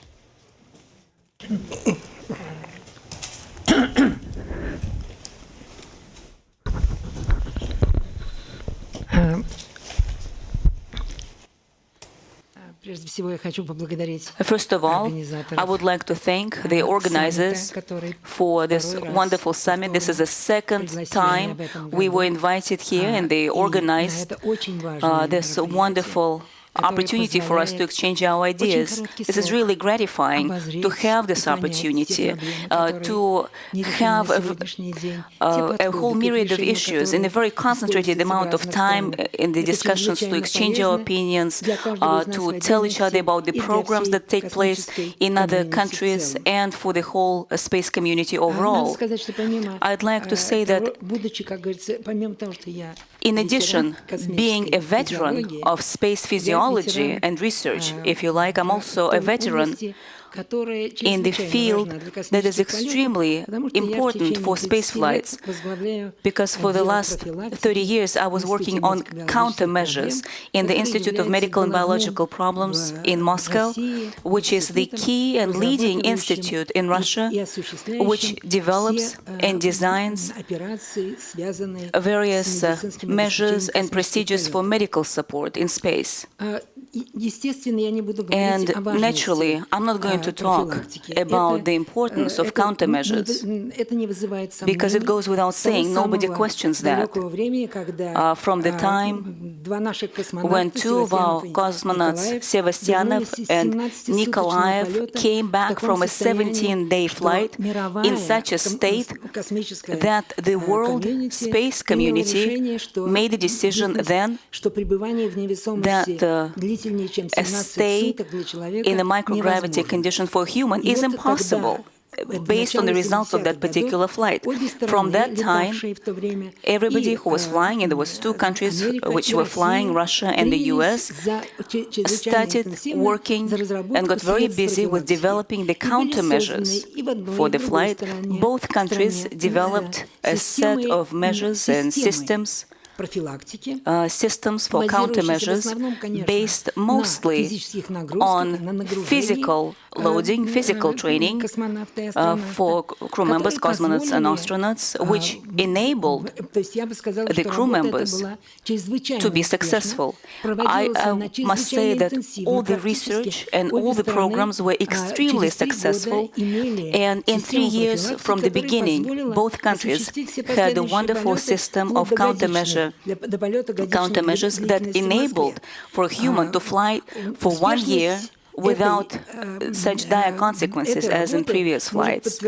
And the results of this work can just confirm the words of the champion in space, who was Valery Polyakov, who is also a doctor. He is a fan of space flight and who dedicated his 1-year flight. It was actually 14 months he spent in space, and it was one idea that he pursued, is to prove that today we have the working and active countermeasures that enable a human today to fly to Mars safely and successfully, because the duration of his stay in space, and when he came back from his 14 months flight, his body demonstrated that it's possible, and the countermeasures we have today are sufficient to preserve the functionality of the body, and the crews can fly successfully and be healthy and return back in a good state, and actually to keep the steady state of being healthy and well-trained. Nevertheless, and one might wonder and say that, okay, if everything works, why then develop the systems further? At the same time, both countries, the US and Russia, know and are concerned,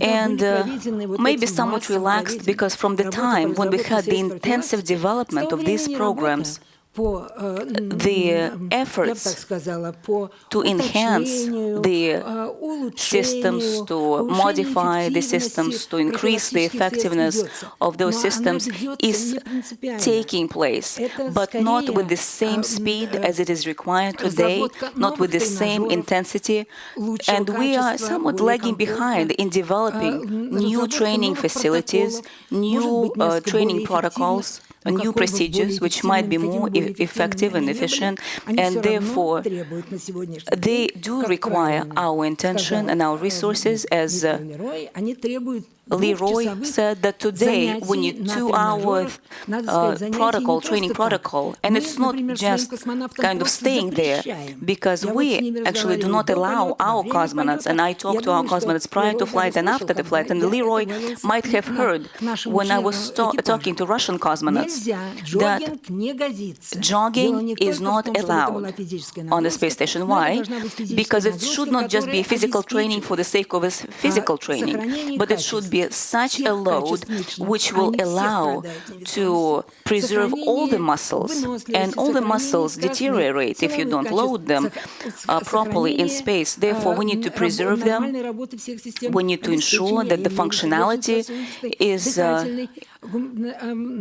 ensured and protected, and therefore we should preserve the normal metabolism in the muscles, and therefore we should have the appropriate training protocols, and we're developing them naturally. But I agree with Leroy, and we talk about it all the time, that countermeasures are extremely important, but the current countermeasures are not appropriate. We cannot consider them to be very successful. And why is that? Because the countermeasure systems that we have are time-consuming and space-consuming, and they require to be highly driven.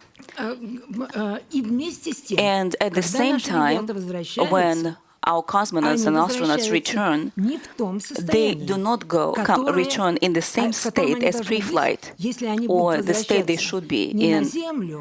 And let's say if the crew members are not returning back to the loving hands of their flight doctors and surgeons, but if they have to go to a hostile environment of Mars, whether they are able to function and be so well, and therefore the motherland is not going to wait for them. It's the hostile Mars environment that is going to wait them and embrace them.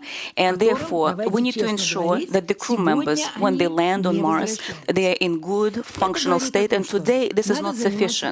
Therefore, this is just another demonstration that we have to go back to the countermeasures issues. We need to recognize that current protocols and current systems we have are not working, and they will not be sufficient for future flights. And I'd like to say that I believe in science. I believe in research. And of course, we can work with the stick and carrot methods. And we believe in stick method in Russia, but at the same time, this is not always effective. Therefore, we need to apply scientific approaches. We need to bring the scientific foundation, and we need to bring the closest bridge between the space operations and the research advancements and experience. And I can give many examples. For instance, since our countermeasures division in Moscow is in charge of sensor and motoric physiology, then we work on the same set of issues and research as the muscle performance during the microgravity conditions, and we also look at what is driving those processes, etc. So while working in this research, we realized that the trigger for those processes which bring to atrophy, muscle atrophy, this is the muscle fibers, the clinical system. This trigger is the lack of loads and static loads. And in order for us to demonstrate that, we just needed very little time, 25 years only, but we need to demonstrate it that purely, that by not having these loads that we have every day, we now understand, and immediately we were able to come up with new sets of countermeasures. I'm not even going to describe them. At the same time, I must say that Russia has proposed and tested 2 new countermeasure systems which allow us to be extremely successful in microgravity conditions. And of course, we have tested them on the ground, but they allow to preserve the properties of the muscle in a most wonderful way, because we look at the atrophy, and if you don't use the muscles, they say you lose them, and therefore we need to use them. And second, one of our colleagues who have been in charge of research program, he demonstrated that the atrophy happens faster in the space environment because of the calcium concentration in space, and that's natural because bones are losing calcium, and therefore this process of compiling the calcium in the muscle is more apparent in microgravity conditions. Therefore, if we will transfer the calcium inside the fiber, he shows that the atrophy processes are slowed down, and we actually were able to test this out on a human, and we saw the validity of these statements. It doesn't mean that tomorrow we are going to give nifedipine to our cosmonauts, but it opens another door into the research program. Therefore, what I'm saying is that it's extremely important today to dedicate more time to science and research. And as a veteran, I might say that today we are using the methods of observation, of monitoring, but not the experimental foundation. And therefore, it was really gratifying for me to hear the university president's words when he said that we need to use animals too, because the space medicine and the medical physiology was based on animal physiology, and that is very important. Of course, we are saying that we need to take care of our animals, and God created animals as equals, but at the same time, I believe for our purposes, for our advancements, for the human spaceflight program, we need to base our research on the physiology and on animal physiology, and therefore they are proverbial sacrifice to the program, if you like. And if you look at the Ames Center, that we had very good contact with them. We had 6 flights, 6 standalone flights with monkeys. And we had excellent joint experiments with that center. And this era is in the past. And now we don't work with animals. Now everything is being tested on a human, on the best representatives of humankind, the cosmonauts and astronauts. And therefore, I think this approach is not the right approach. We should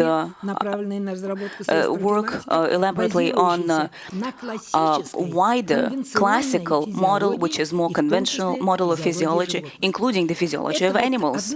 And therefore, I think this is very important, and this is absolutely necessary to reintroduce back into this research program. The second aspect on which we're working is that the countermeasures on board is now performed under very strict control on our part.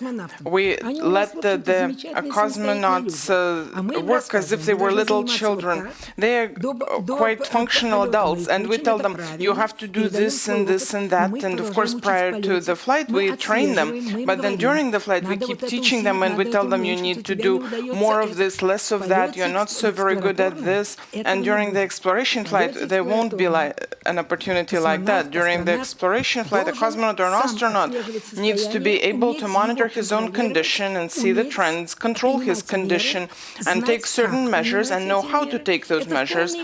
And this is fully in line with what Dr. Petrov said this morning. A cosmonaut needs to be highly educated and very well trained as to how to preserve his health. This is indeed possible. We need to help him. And for helping him, we need to create a system which is a highly informative system, which in turn would be using the parameters of certain tests and regularly provide the information for individual astronaut or cosmonaut on his computer what his condition is and what he or she needs to do. And so this automated system of training for the artificial intellect, personal coach or expert system, it doesn't matter what we call it, but such systems need to be developed prior to starting exploration flights. It seems to me that those two cornerstones need to serve as the foundation for improving the countermeasures system for exploration flights. Thank you very much. Thank you, Dr. Kozlowska.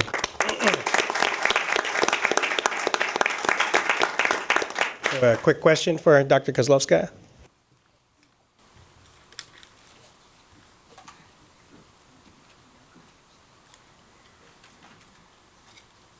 You.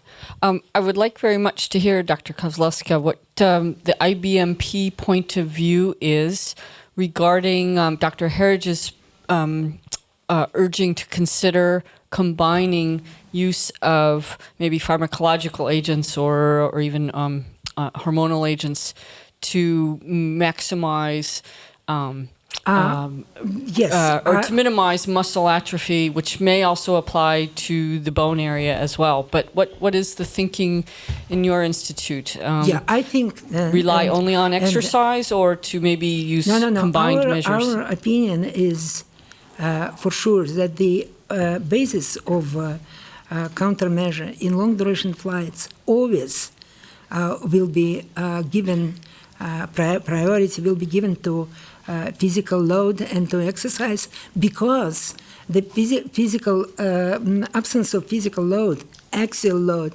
and loading whatsoever is harmful not only for muscle, but for for all system of a human body, which for ages was developing in under condition of under condition of gravitation, right?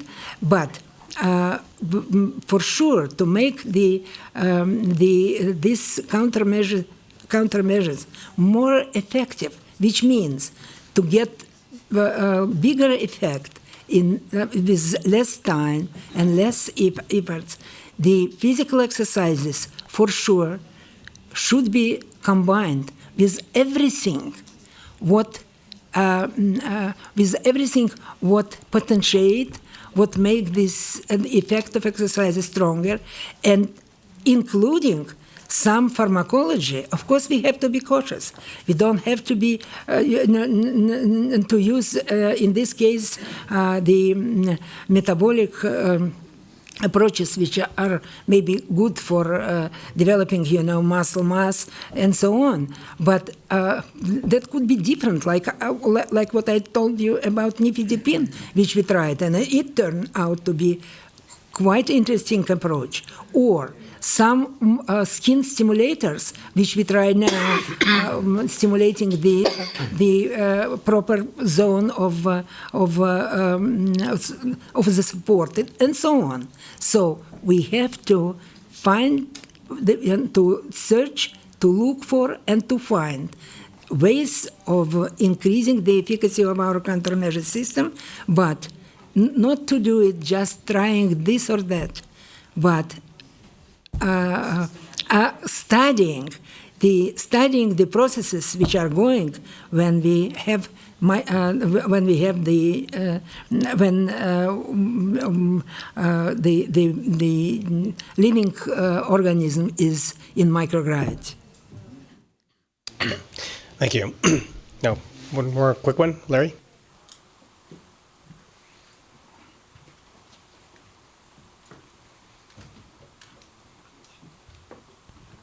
In essence, the IBMP has pioneered in the use of small centrifuges for animals and for humans, both on the ground and in space, as a way of substituting gravitational cues for all organs. Could you comment on your feelings now about the future of that as a countermeasure? Larry, I'm sorry. I think I missed something.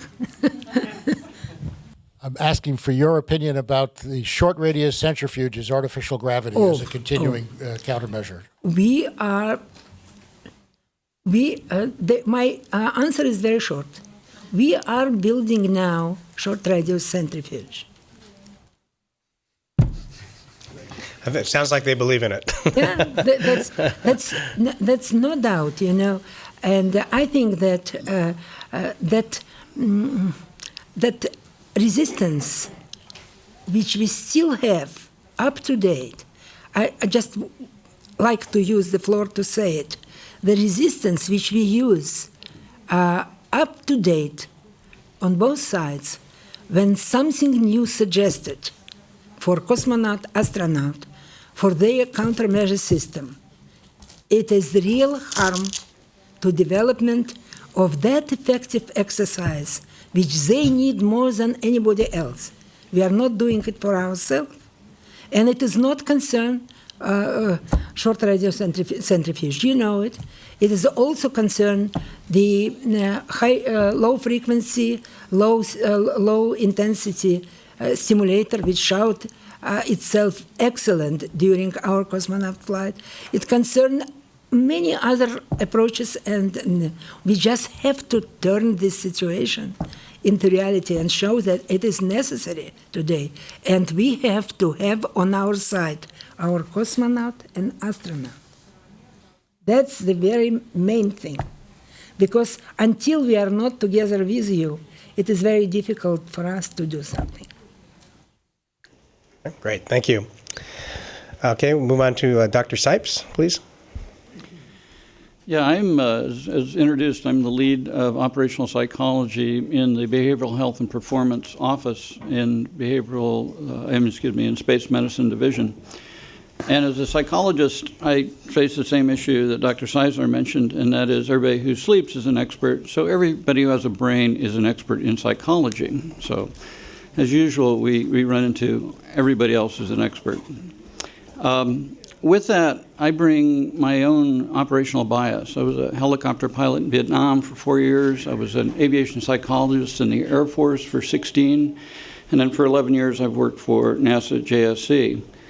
And with that, it's like, let's get it to the operators and let's get what they need. Traditionally, what our office does is looked at 4 areas. One is behavior health and medicine. Second is operational psychology, which I'm the lead for. Third is sleep and circadian, because we know that's critical. And the fourth is systems, and systems includes things like scheduling, team cohesion, which is important also. as we know that this problem is universal, and that is we have done very well on lessons learned from our Russian comrades because of their experience. So we've done, well because they've kind of broken the ground for us of what worked and what didn't work in a way of support and of psychological operations for space. One of the challenges that we certainly see is that not only do you have to select individual cosmonauts and astronauts, but you also have to teach them to work well in teams. So you can pick a very good individual, but they have to work well in a team.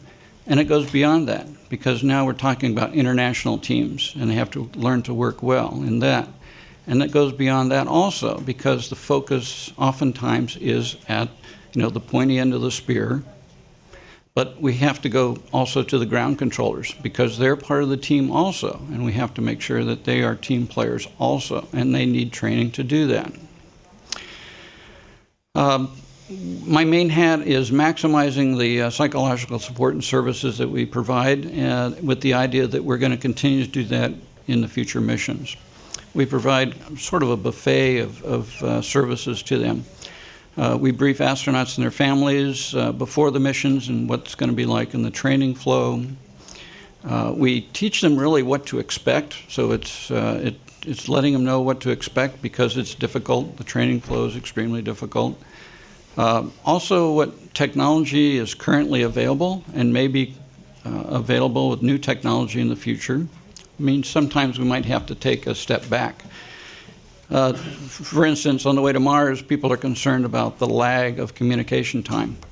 Well, go back in time and you found out that certainly explorers, when they're on their ship, they didn't have mail sent home, so it's okay to have a lag in communication time back to Earth, So if they know what to expect, then it helps them adapt to it. We currently set up communication in the astronauts' homes, and that is we set up video conferences so that they can talk to their families every weekend. That's a luxury that may change in the future, but certainly if we can do it, we're going to set it up. We send crew care packages, and certainly on the Progress and the shuttle. And certainly if we have supply ships going up, we can continue doing things like that. Or we may have to send up caches to send up, beforehand with things. Big key is that, we want to make life in space for astronauts and cosmonauts pretty much like their life on the ground, and that includes just the little things you don't think of. And that is the ability to listen to music they want to, see movies, all kinds of things, entertainment. So again, that's a critical part of our psychological support.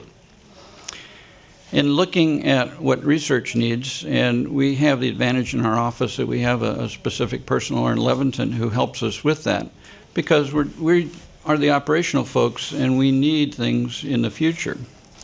And the things that come to mind, what we need objective performance measures. That is something that can give feedback directly to the astronaut of how they're doing, and not so much, maybe stepping away from over-monitoring them from the ground, and let them learn some autonomy and pace themselves. The team cohesion, as I talked about earlier, and that's training, assessing, assisting the team all the way from astronauts, cosmonauts, and the ground team working together across nations. Workload is always an issue. How do you measure, workload objectively so that people aren't overworking or underworking, which is just as bad as overwork. If they're bored, that's a problem also. Like measure some objective fatigue, okay? Because if you ask an astronaut or a cosmonaut if they're ready to do something, they have just slam shifted, they're really tired. If we gave them a test, they would do poorly on it, but when we ask them, they say they're ready to do it because, they know that it's critical to do these things in space. Naturally, we know that the longer the mission goes, then certainly the higher the risk of a behavioral event occurring. We anticipate that, as well as, people get bored, people, so it helps to increase those psychological support factors. So with that ends. I want to check to see if Walt has a question. Thank you, Walt.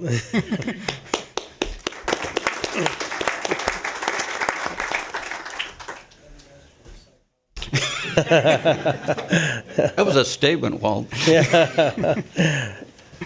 Quick question for Dr. Sipes.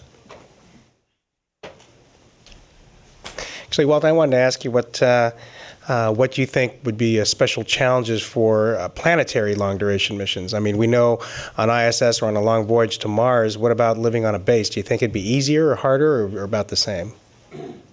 Well, again, it's back to make it like as best you can like Earth. And again, Dr. Jin just really helped me with this, and that is Fridtjof Nansen did a great job of setting up, a home in the ship on the Fram for the 3-year Arctic, crossover. Sure. And so he set it up just like home. He had entertainment, he had, electricity, he had books, make it like home. And so that's the challenge we have. And we know the big issues are going to be space, volume, weight, all those things. So again, can we do it more electronically now? Right.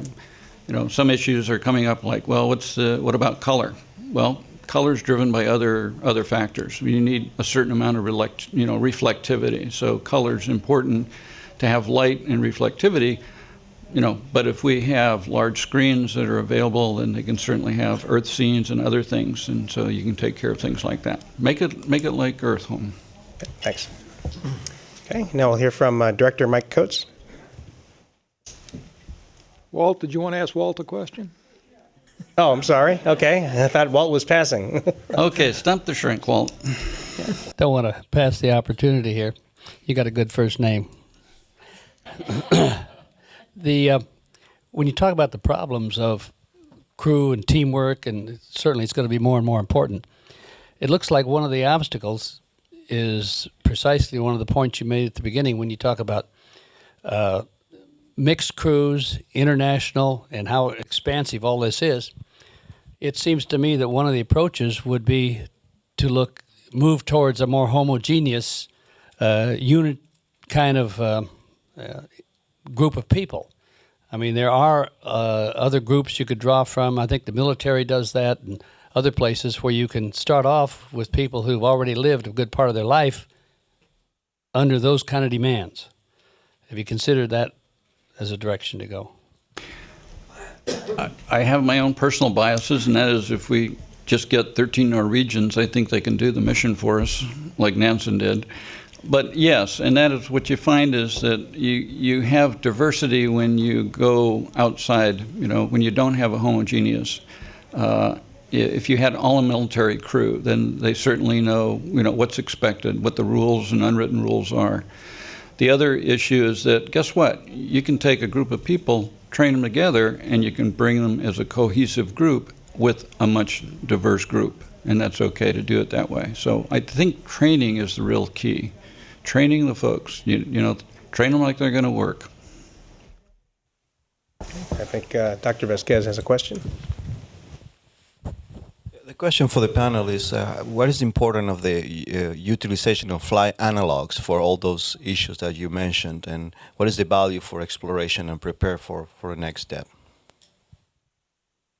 Hey, Walt, do you want to comment on that quick? We can talk more about that as a panel in the general session, but do you have a quick response for that? I don't know. I kind of quit listening when he said for the panel. So I felt he was talking about the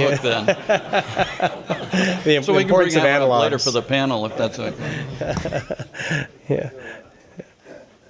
He was asking about the importance of analogs, but in your remarks, I think you made it pretty clear that analog training is very important. Analogs we can learn lots of lessons from analogs. We can learn what works and what doesn't work from analogs. And certainly we can learn from, space operations, which is definitely more critical.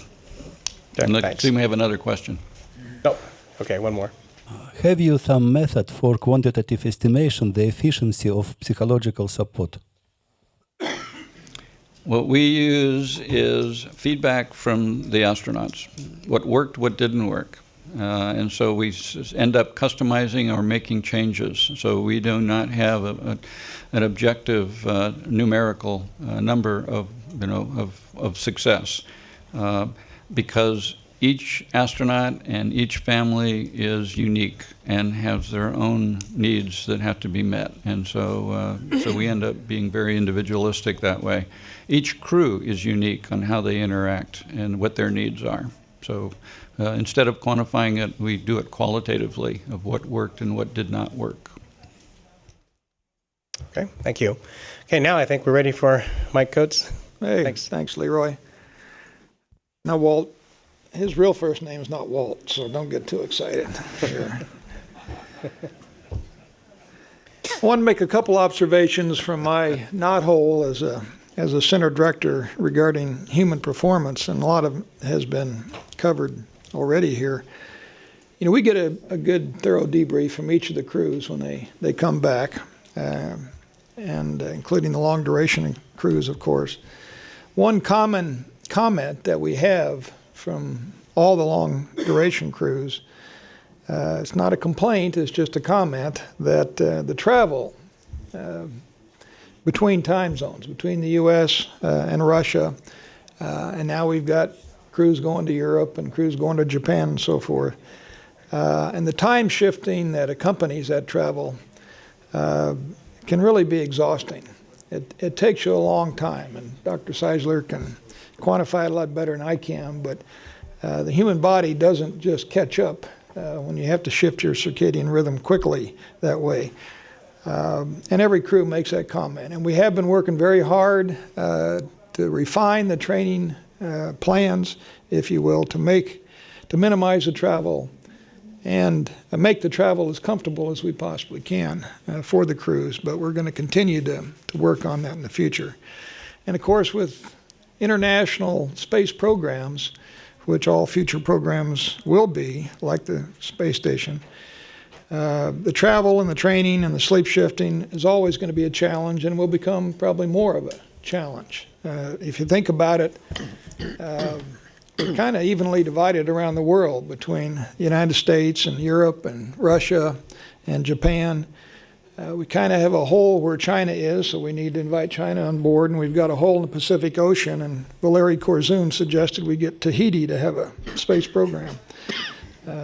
We end up doing all of our training down there, I think. But that's going to be a real challenge with an international space program in the future. The other point I wanted to make quickly, and Walt covered it pretty well, behavioral psychology, behavioral medicine is something that I've learned a whole lot about in the last 15 months that I never really expected to have to learn. And I am not an expert, Walt, so by your definition, I probably don't have a brain. You can see the wizard. I may need to. But one thing I have learned is that astronauts are not immune from psychological problems, and in fact, because they're so intensely focused on their mission and mission success, and the psychological high that comes from a successful mission, they may even be more susceptible to a psychological low after a mission, especially with the crews we see coming back on the shuttle now, when there's a limited number of future shuttle flights, and there may not be a high likelihood they'll get assigned to another flight. Back in my day when I was flying, you expected to fly again as soon as you got back, start training soon after. You didn't have time to go into a psychological low, but the crews have that time. And what we're seeing is the crews about 3 months after a mission, when they've done their post-flight and so forth, can go through a rough period. Psychological. The highs are very high and the lows are very low in this spaceflight business here. And we just need to be aware of that, talk about it with the crews, and if we can, keep them busy. And I think that helps. But I certainly don't have all the answers to that one. Another thing I've learned, and it's pretty obvious, I guess, to everybody, but it's certainly come home to me in the last 15 months, is that Humans, by definition, need a support system, a support structure of some type. Whether it's family or friends or whatever, they need somebody they can go to vent when they're frustrated, to commiserate when they're sad, whatever. Psychological isolation and emotional isolation can be downright dangerous, I think. And that's just one thing I know we're looking at for long-term, long-duration missions, but the even longer duration missions are over the horizon. So we've got to make sure the crews are in fact compatible, because they will be the support structure for everybody on board. And that certainly got my attention. So I'll be glad to accept questions from anybody except Walt Cunningham. Thanks, Mike. Or Ronnie Cunningham. Actually, you know, the crews coming back from long duration flights, their biggest comment may be the travel and the time shifting, but their biggest complaint is all that travel is in economy class. We changed that. Oh, okay, good, good. That's a great big first step. Any a quick question for Mike Coates? Last chance, Walt. Well, you have your chance in the general session then. Okay, at the very end there, David Williams, could we get your remarks, please? Thanks very much, Leroy.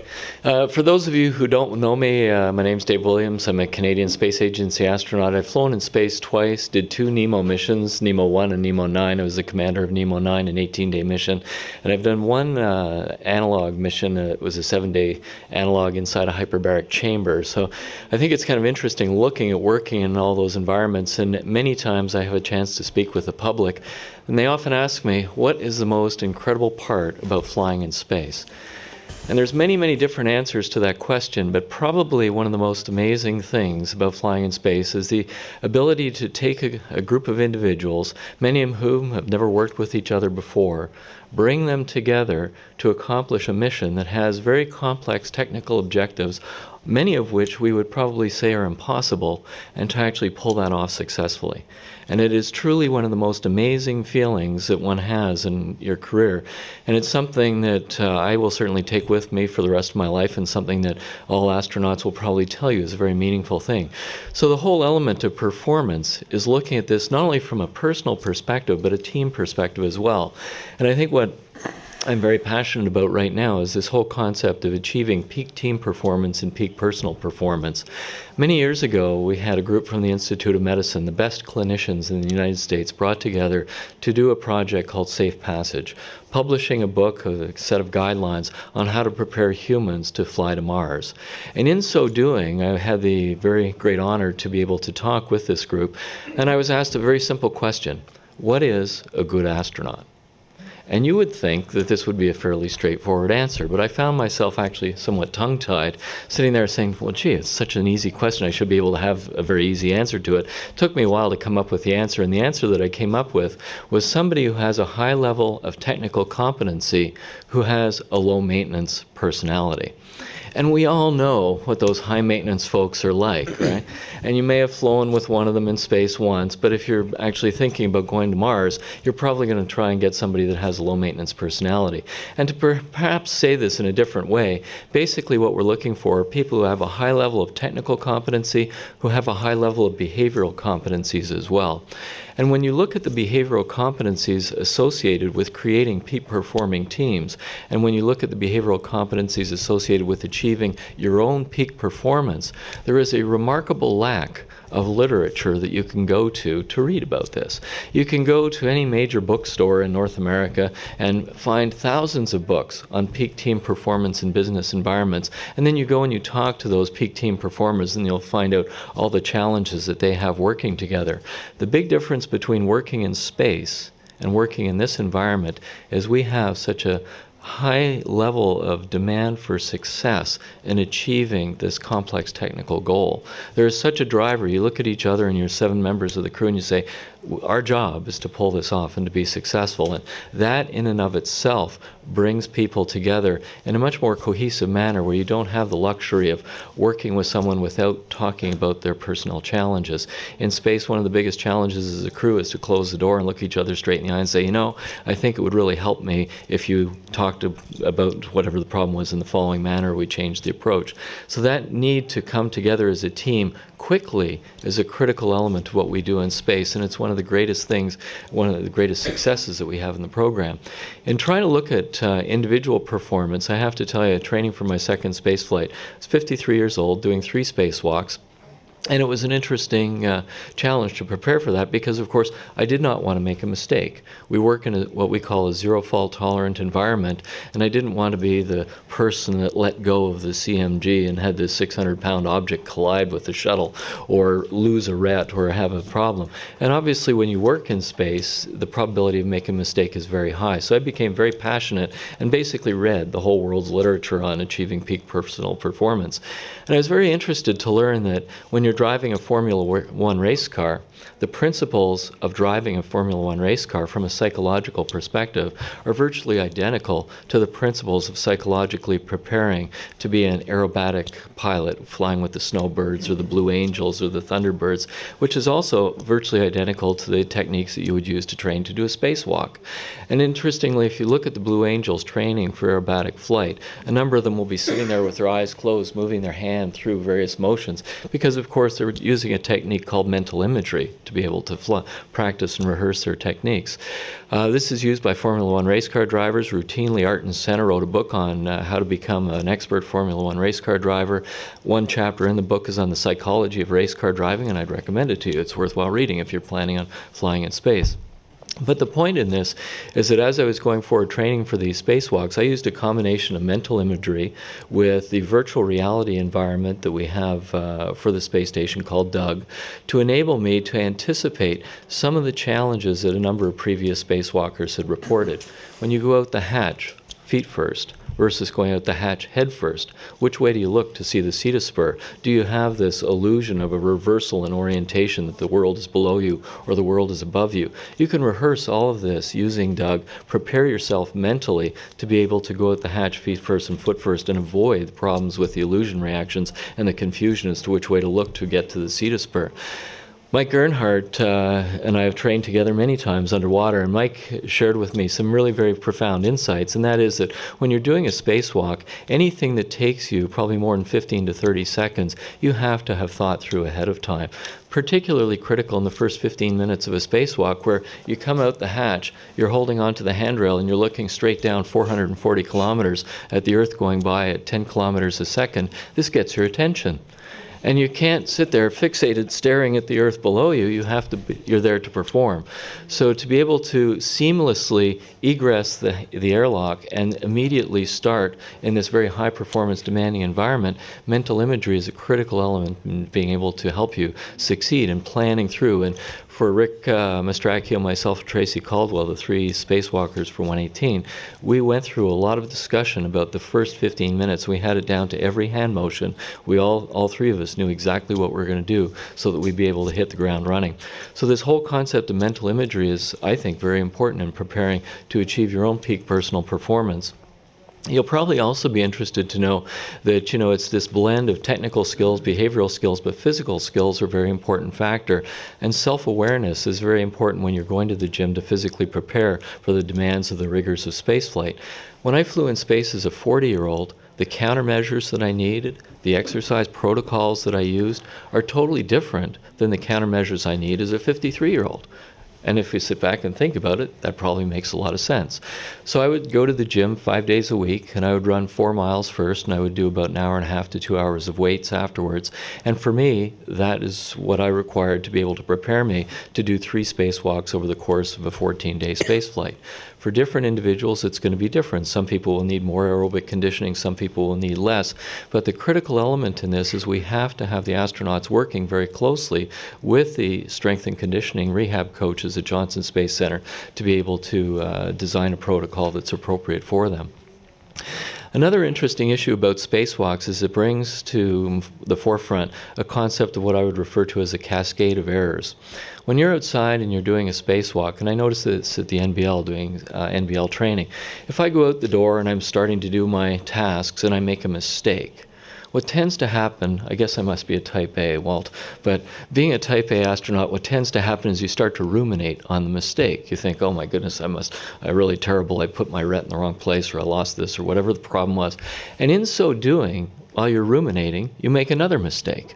So then you start to beat yourself up even more. And then by the time you go through a 6-hour EVA, you get out of the water in the NBL and you say, why did I have such a terrible run today? It was due to the cascade of errors. Very classic phenomenon that we can study and evaluate, train people on, and train them ways of preventing this problem from taking place. So spacewalking is a very unique environment for us to address the challenges of achieving peak personal performance. There's no question that psychological issues are critical in being able to enable us to go forward and do this. And there's no question in looking at going back to the moon and on to Mars, the behavioral issues are equally as important as the technical issues in getting crews ready to be able to live and work in this environment. In closing, I'd like to finish off with another comment related to selecting crew members to go to Mars. You know, in the space program right now, we achieve a high level of rigor and, I guess, success by virtue of having complex procedures that the crew members are trained on ahead of time. We like to say operators work in an environment where decisions are made in a time-critical manner. These decisions can have life or death consequences. Once the decisions are made, you cannot take them back. You can only modify them with subsequent decisions. In that environment, we pre-plan all these decisions ahead of time. We work on the ground and we work in simulators to go through every conceivable scenario that we can think of to make sure that whatever the decision will be, the outcome will be successful. The challenge with that approach is we can't predict everything. We have these situations called off-nominal situations where we don't really know what's going to happen. And let me illustrate the benefit of the first situation by talking about a situation that happened on STS-118. As you know, we had damage to the tile in the undersurface of the orbiter. A piece of the tile the size of the palm of my hand was missing. Tremendous discussion about whether we would go outside and fix this or whether we would not go outside and fix it. To fix it, Rick Mastracchio and I would be outside. Rick would be on the end of the boom, which would be on the end of the arm, and he would be in a foot restraint. I was going to be on the tool stanchion, unrestrained, tethered to the tool stanchion, handing him the tools he needed for the repair. All of this taking place approximately 1.5 feet away from the undersurface of the space shuttle. Needless to say, as the free floater, I was at considerable risk of colliding with the tile on the undersurface of the orbiter. A very concerning situation to be in, had risks associated with it. However, as a crew, we had been trained to be able to deal with this, going back to what I just mentioned before, identifying, looking through the decisions, training people to be able to respond successfully. Ultimately, we didn't have to do that spacewalk because the data analysis showed the tile repair did not need to be done. The point is, we were ready, trained, able to do it. Let's go back to Neil Armstrong flying in Gemini, where he has a stuck thruster. Totally unpredicted situation. We relied on his capability as a pilot, his innate training, his innate skill set to be able to save the day in that situation. So as we go forward, looking at identifying and selecting crew members for Mars and lunar missions, we need to have a number of different skill sets. The physical skills, like Neil Armstrong demonstrated in Gemini, with the behavioral skills that we're now using in the space station program to enable crews to achieve peak personal performance and peak team performance. And one last skill that I would throw out on the table, something called MacGyverism. If I were to go to Mars as an astronaut, I want to be there with somebody that can make a rocket engine out of a computer. Because in a situation like that, you have whatever you've got with you. And we can identify crew members who can do that. You can look in the astronaut office, you can look amongst the cosmonauts and find those unique individuals that have the tremendous capability of taking technology and modifying it to do something totally different. These are skills that not only do we need to develop, not only do we need to have when we select people, but we need to develop them in the program as well. And I think when we do that, we'll have the capability of continuing to achieve success, but yet accepting a much higher level of risk as we go forward, sending humans back to the moon and on to Mars. Thanks very much, and I think we have a chance for a couple questions, probably. Yep. Thanks. Thanks, Dave.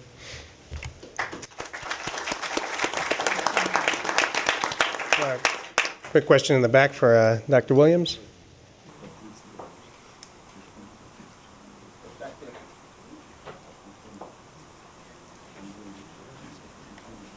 I can yell. Get it started. Thank you. You know, I was interested in your comment about the crew resolving conflicts. We, in our work, we've been interested in displacement, where crew members under stress will take out some of their tension on people on the ground. You know, we all do this when we have problems at work. We go home and we yell at our spouses or kick the cat because we can't tell the person off that we'd like to tell off. And we found evidence for this in our studies. But I'm wondering, based on what you said, have you been aware, or are you aware that crew members typically have bull sessions where they resolve conflicts before they really fester? And if not, have you seen evidence of sort of taking the pressure off on people in mission control as a way of relieving the pressure? Yeah, that's a great question. Let me just tell you that when Rick, Tracy, and I came together to do our spacewalk training when we were first assigned to the mission, it wasn't necessarily what I would call a slam dunk. You have to go through the learning curve to be able to function perfectly as a team. My recollection of the first NBL run that we did as a crew was kind of like Rick was off doing his thing, Dave was off doing his thing, and Tracy was sitting there saying, guys, you're not listening to me. And that's very typical, because as spacewalkers, we are very independent by nature, and we're you tell us go do something, we're going to go do it. And I think what's really important, what we identified in our mission, is that when you work in spacewalking, you have to do it as a team, and your IV crew person is as important to the success of the spacewalks as the EV crew people were. So we grew into that. But in so doing, we identified ways of talking to each other, ways of communicating effectively, what it meant to each other if we were frustrated and upset, and we talked through all this stuff. And that's where I get back to my comment about, if you really want to create a peak performing team, it's not easy, because you have to have the courage to sit there and look at somebody and say, you know what, I really think it would help me if you said this in a different way. Most of us are afraid of doing that, so we tend not to. Now, getting to your second question, yeah, I was up on the space station, and we're sitting there going, what are the ground talking about? You know? So what will happen in a situation like that is often we as the crew will ventilate with each other as opposed to trying to take it out on the ground. Now, there are situations where people get so frustrated that, yeah, you do take it out on the ground. I think one of the problems that I've experienced with space is radio communication is kind of like email. You know, have you ever tried to write an email that doesn't sound like you're upset? Sometimes you can write a totally neutral email where you don't mean to be upset, and people misinterpret it and say, oh, Dave was really upset, you know, and all of a sudden this cascades through the system, and all I did was write a sentence. I was in a perfectly neutral frame of mind, so you almost have to be effusively positive in email. Same thing in communicating with the ground, and when we do NEMO missions topside, you've got to make sure that in your communication there's nothing that you're saying that could be misinterpreted as being critical, and it's very, very easy to do that, especially when you're tired and especially when you're frustrated. So I think, yes, we as crew will talk about the people topside and talk about people in MCC. The people in MCC will talk about, oh, those crazy astronauts are not doing what we want them to. That's natural. It's part of the ventilation cycle. But I think what's really critical when we think about working together as a team, that the team is, as Walt says, it's the big team. It's the whole crew in space and the team in MCC in the ground, the team in MCC Moscow, all working together, absolutely critical. And I'd like to just touch on one other aspect about what Chuck said. 4 hours sleep before a spacewalk. I was really worried about that. I actually lost sleep worrying about that. Anyway, so what I did was I did an NBL run with 4 hours sleep. I figured if there's a risk that I'm going to have 4 hours sleep in space and do a space, I'm going to see what I'm like after 4 hours. And it was very illuminating to be able to do that. And interestingly, in the space program, it was pointed out to us that medically, we use medications to help astronauts sleep. The Air Force uses medications to help their pilots wake up. They don't use sleeping pills, they use Provigil. In our world, we use sleeping pills. And that's a whole other area of discussion about fatigue and things and where we should be perhaps going. All right, thanks. Another quick question? What kind of tools are you provided with to deal with this issue of ruminating over mistakes? You know, as Walt alluded to, we have lots of opportunities to go and talk to the behavioral support personnel and things. Many times we learn through debriefs, we learn by doing. I'm very passionate in this area, and I knew about this as an emergency physician before I actually became an astronaut. And I think this is, again, where we can identify generic skills that are transferable amongst different specialties or disciplines, if you will. But I'll tell you, both on NeuroLab and on STS-118, in situations where you're trying to do very, very challenging things, it is very easy for everything to go wrong just because you make a mistake. So what I learned as an individual is to do kind of what Art and Senna suggested. If you want to win the pole position consistently in every Formula One race, you need to sit back and ignore the fact that you're competing for the pole position. Just simply do the best you can every time. And if you make a mistake, put it behind you immediately. You have no chance to go on and ruminate. And if you think about that as a goal, when you're doing your spacewalk and you make a mistake, it's behind you. We'll talk about it afterwards, but the risk of further error exceeds or is greater than the benefit by ruminating on the whole thing. Yeah. Okay, thank you. Now we'll move on to Dr. Chiaki Mukai. We'll get the Japanese aspect. That's one. My name is Chiaki Mukai from Japanese Space Agency, and I flew 2 times in a space shuttle, and one time with Leroy and also Don Thomas in this room, and my second flight with John Glenn. So good thing is the people flying with me made my flights very famous and important. This is good. So talking about the human performance and behavior, actually this issue covers quite wide range, like physiology and psychology and cultural issue, including language. So now I have been working as the head of Japanese biomedical research office. It's a very small office though. It just started working. And in this field, we are interested in few things to do it. The first things that we are developing some stress monitoring device that is which is a self-diagnostic system, because many astronauts doesn't want to be estimated by other people, so the device can give astronauts the freedom to evaluate by themselves. And the second thing is countermeasures for shift workers, because astronauts, as well as the people supporting the working on the ground, we have 3 shift operations. So quite a lot of things that we have to investigate to make countermeasures, like light therapy or exercise or food, etc.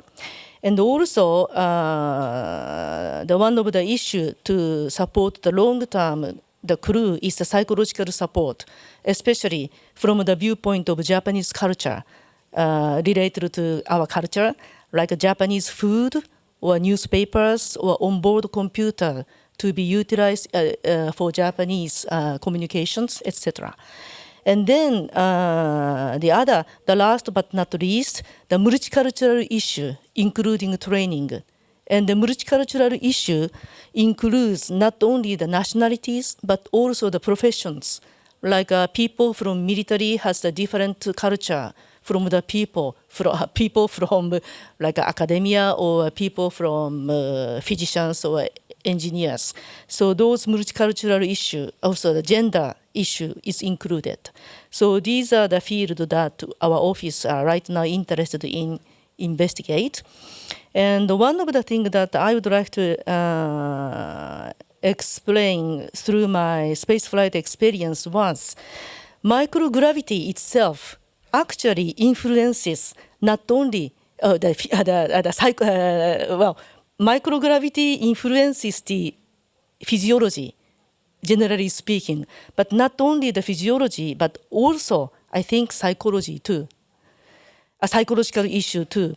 So many, if the question like this, like is microgravity comfortable, addressed to me by children, I would say, yes, it's very comfortable because you can be a Superman and you can reach the high ceiling, etc., because you don't need to worry about the gravity. But if this question is addressed by the science community, I would say, short term, yes, it's exciting, it's very interesting, but long term, I don't think it's comfortable environment for us to live. Because, for example, if I just take one example, especially sleep, and because sleep is a very important issue, I think. Like when I first come to JSC, that was almost a long time ago, 20 years ago. During the shuttle provided training, there was a training of how we can sleep well in space. And then the sleep station and the sleep bag were introduced. And one of the goods that related to the sleep was the pillow. And I just wondered how we can use a pillow, because even I have a heavy brain, we will lose the heaviness of the head in space. But actually, the pillow has the strings so that you can put the pillow and then tight the pillow on your head, which means we need some of the pressure or light touch on the body to make you feel comfortable. So the floating is comfortable, but if we just switch the word floating to the drifting means you are not connecting with anything with the outside frame, so that you lose your reference, so it makes your psychological condition very uncertain. So I think it also contributes to the good sleep. Like even if I think about the ground condition, some people prefer the heavy comfort instead of the light one because it gives you a good pressure on your body. And if there is a crying baby on the floor, if you just hold the baby and then hold it and give some light pressure, the baby feel more comfortable and stop crying.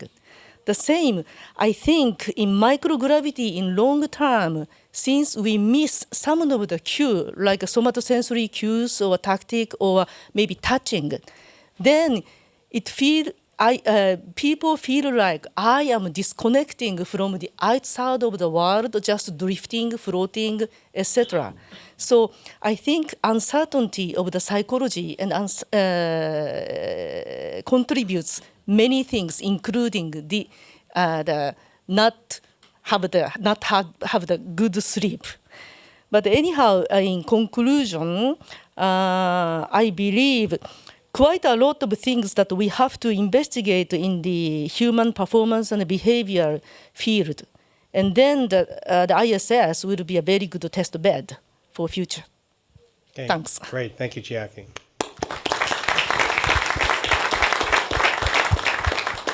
Is there a question for Dr. Mukai? Okay, we're going to move on to Judy, but we've had a request from the photo video people that if Dave, if I could get you and Judy to switch places temporarily while she makes her remarks. They want you on film.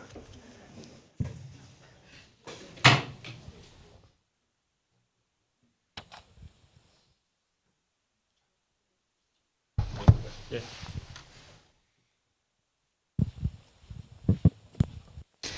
Thanks, Leroy. I only have a few remarks about some things that haven't been said already. You know, we're very fortunate in our division to have had the opportunity to work with our international partners, the ESA folks, Russia, Canada, and JAXA for many years. And I think jointly we've learned a lot from each other, and we've learned a lot together, which has been useful. A few things that our division does is we work closely with the flight surgeons, and we do some operational work and testing, clinical testing on the crews, as well as we support research through the Human Research Program. We're uniquely positioned so that we can join those two aspects of our work and maximize the use of crew time and other resources. One thing that hasn't been mentioned that's been a pretty big challenge for us is defining the requirements for what is the performance that's required for exploration. And we're looking at functional tasks as well as other activities to define what those performance requirements are and how we can mitigate those. We also need to know how do we preserve the reserve that's required in an emergency, because we do pretty well nominally. So those are things we have to, aspects we have to consider. We need to look at things in an integrated fashion. Often we are looking things in a stovepipe fashion. We're looking across physiological systems better than we had before, and we're also looking at the in a systematic fashion. We're looking at countermeasures in an integrated fashion with exercise, diet, pharmacological aspects. We have a lot of work to do in those areas from a research perspective. And finally, in closing, we need to, and I think everyone here would agree, we need to develop more reliable countermeasures and refine those countermeasure prescriptions for new systems, new vehicles, and new habitats. And with that, I'll take any questions. All right, thank you, Judy.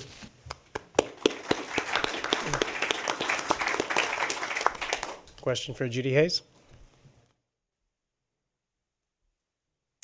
Okay, all right. May I ask? Yes, of course. Please, Dr. Kozlowska.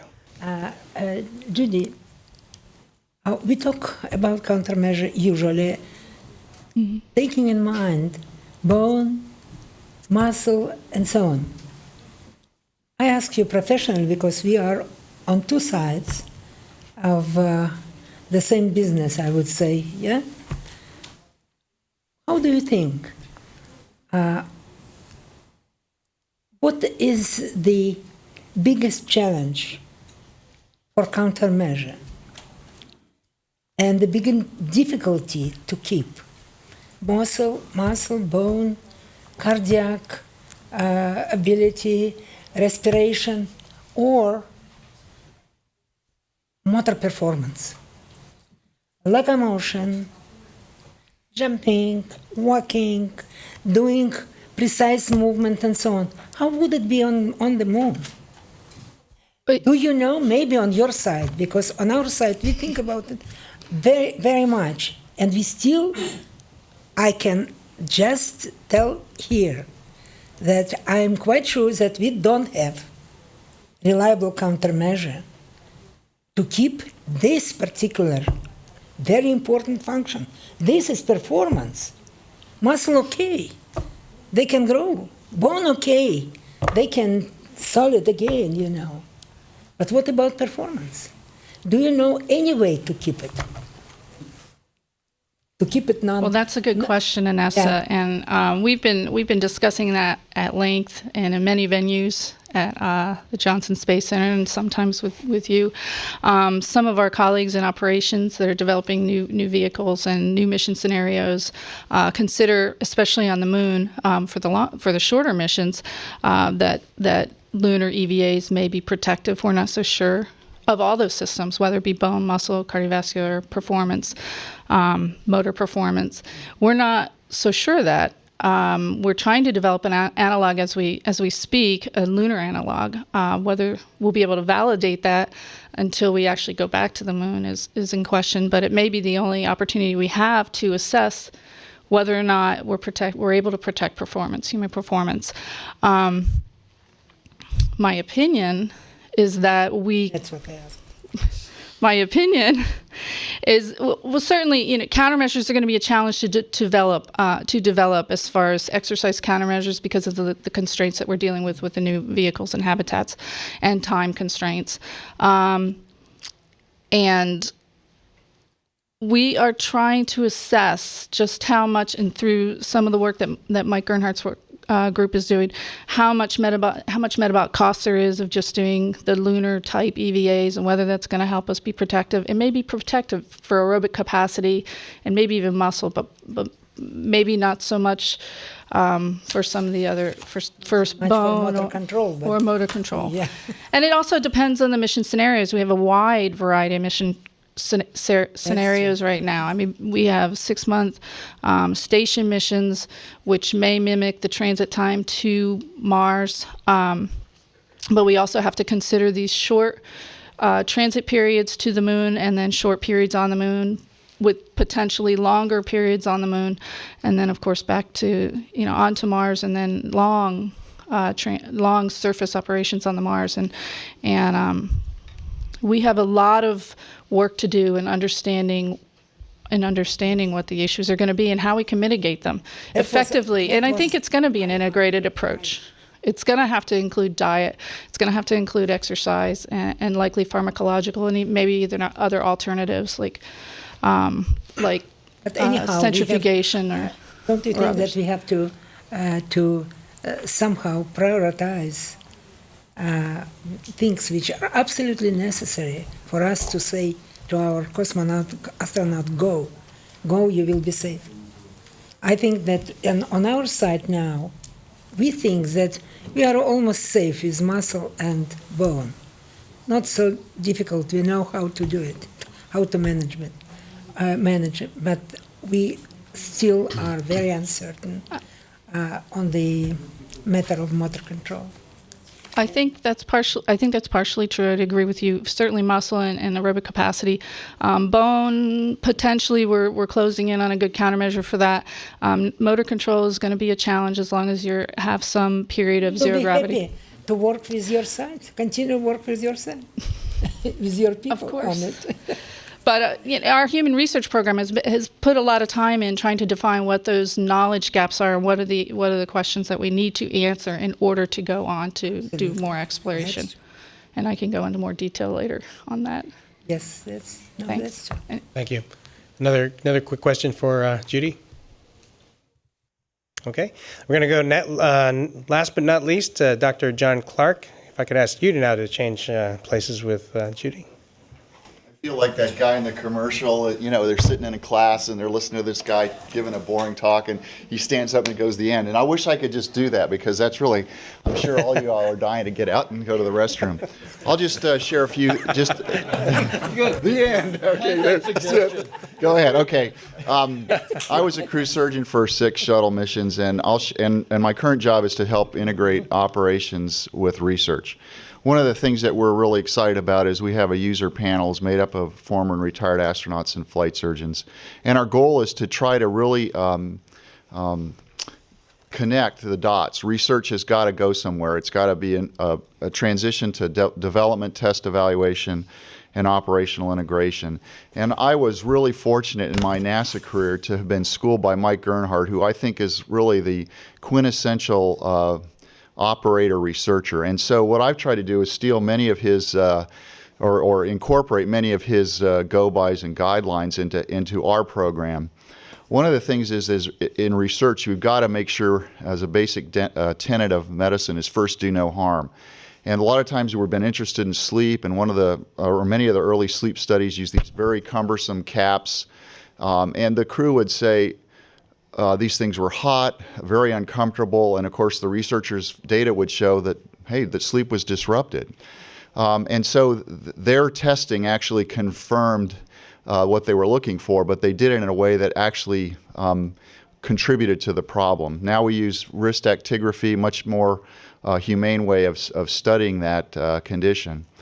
So to integrate ops and science, we have to have a whole paradigm shift from how we do research. We have to be solution-oriented and not problem-oriented. We have to have conceived of products and goals from the get-go, try to get there as quick as possible, and a big thing, as Mike Gernhardt will point out, is to know when to quit. If it looks like this isn't going to go anywhere, be brave enough to stand up and say, we need to go a different way.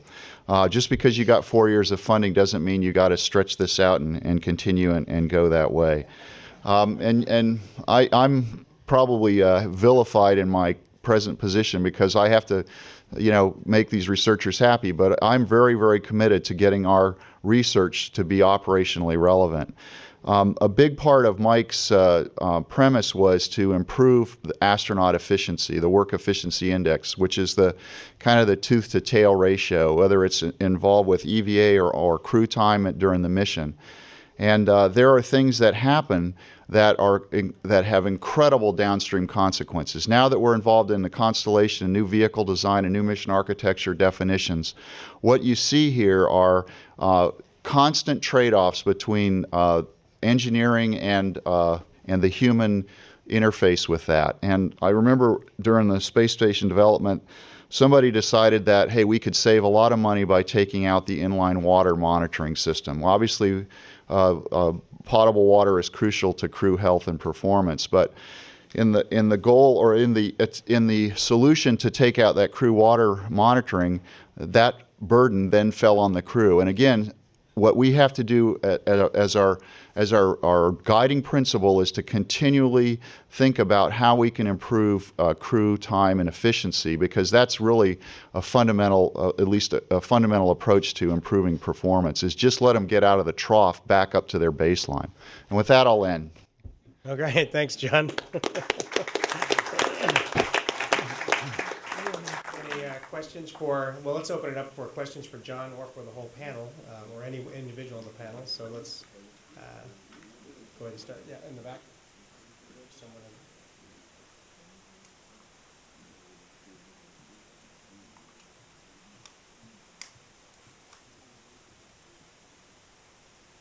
So I'm always struck when I hear a panel on performance that nobody mentions the B word, the brain, which is the organ of performance. No brain, no performance. So, and many of the factors that, I know we worry about muscle in performance and bone in performance, but a lot of these issues relate to the brain. And my question actually to the panel, and I think a little bit more perhaps to David Williams and John Clark and the Flyers, are to what extent would technologies that allow you to test how well your brain's working, and I don't mean in a complicated way, I mean in a really simple way, much like we did in NEMO, are those going to be useful, or is that a waste of time? In other words, can you tweak your performance if you know you're 20% off on a given day, whether it was because of sleep or whether it's because of an EVA or whatever? Will that help you then in terms of planning your performance strategy for the next step? Yeah, that's a great question. I wish I had a great answer for it. I think those technologies are helpful. One of the things that's very critical, I think, in performance is this concept of self-awareness that's related to situational awareness. And I'm referring specifically to Tony Kern, who developed a crew resource management program for the Air Force, and he put self-awareness right in the bedrock of his model for CRM. So for myself as an operator, I need to know whether I'm fatigued, whether I'm not fatigued, whether I need to eat, whether I need to exercise. All of this I have to be able to monitor. The challenge in our world, I think, is that we're forced to perform no matter what our state is. And I think in a situation like that, it's helpful for you to understand the risk of performing inappropriately. And in the CRM world, there's a phrase called SLODGE. SLODGE stands for sudden loss of judgment. And when you look at performance, there's SLOP and SLODGE, actually, sudden loss of performance, sudden loss of judgment.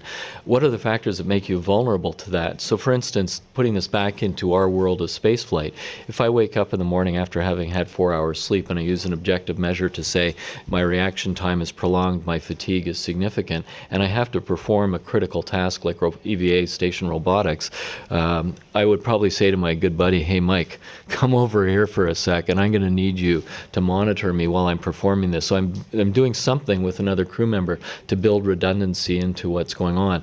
Typically, we do this with critical switch throws, where, you know, on my first space flight, we would, as an individual crew member, often be throwing switches without somebody backing ourselves up.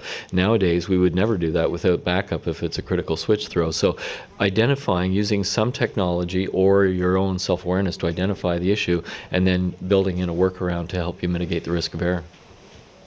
Thank you. May I add, go ahead. Yes, just please. a few words? I just want to say that in Russia, in our Department of Psychology, they have developed one of prototype of such psychological monitor, which allow to define the ability, the fatigability, and so on, using a quite simple test. And this equipment or this set was developed together with German people, and now it will be fly starting from the next mission. And it was tested. It was tested on the ground in isolation experiments and so on. It works. I guess in reference to the point about a homogeneous crew and teamwork, it would make some sense to have an all-female crew since significant style leadership is collaboration, but since that probably will not happen, could you discuss the impact of sex and gender in your respective areas of interest, such as in sarcopenia, suit design, sleep issues? All right, everyone's awake again. Who'd like to take a shot at that? I guess I'll start out with the suit.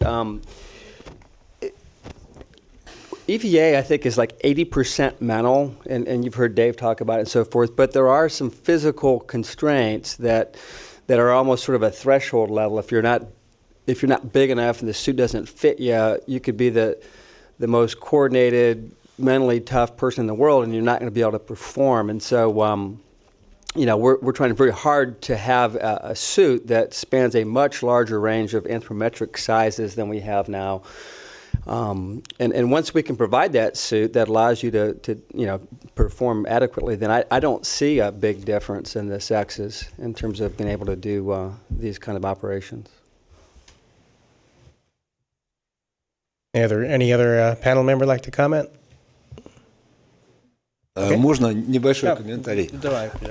Just a few words. Мы провели пилотный опрос российских have done a pilot survey among the Russian cosmonauts as to how they think about what they think about the flight to Mars. A special survey questionnaire was developed, and one of the questions actually had to do with the crew composition.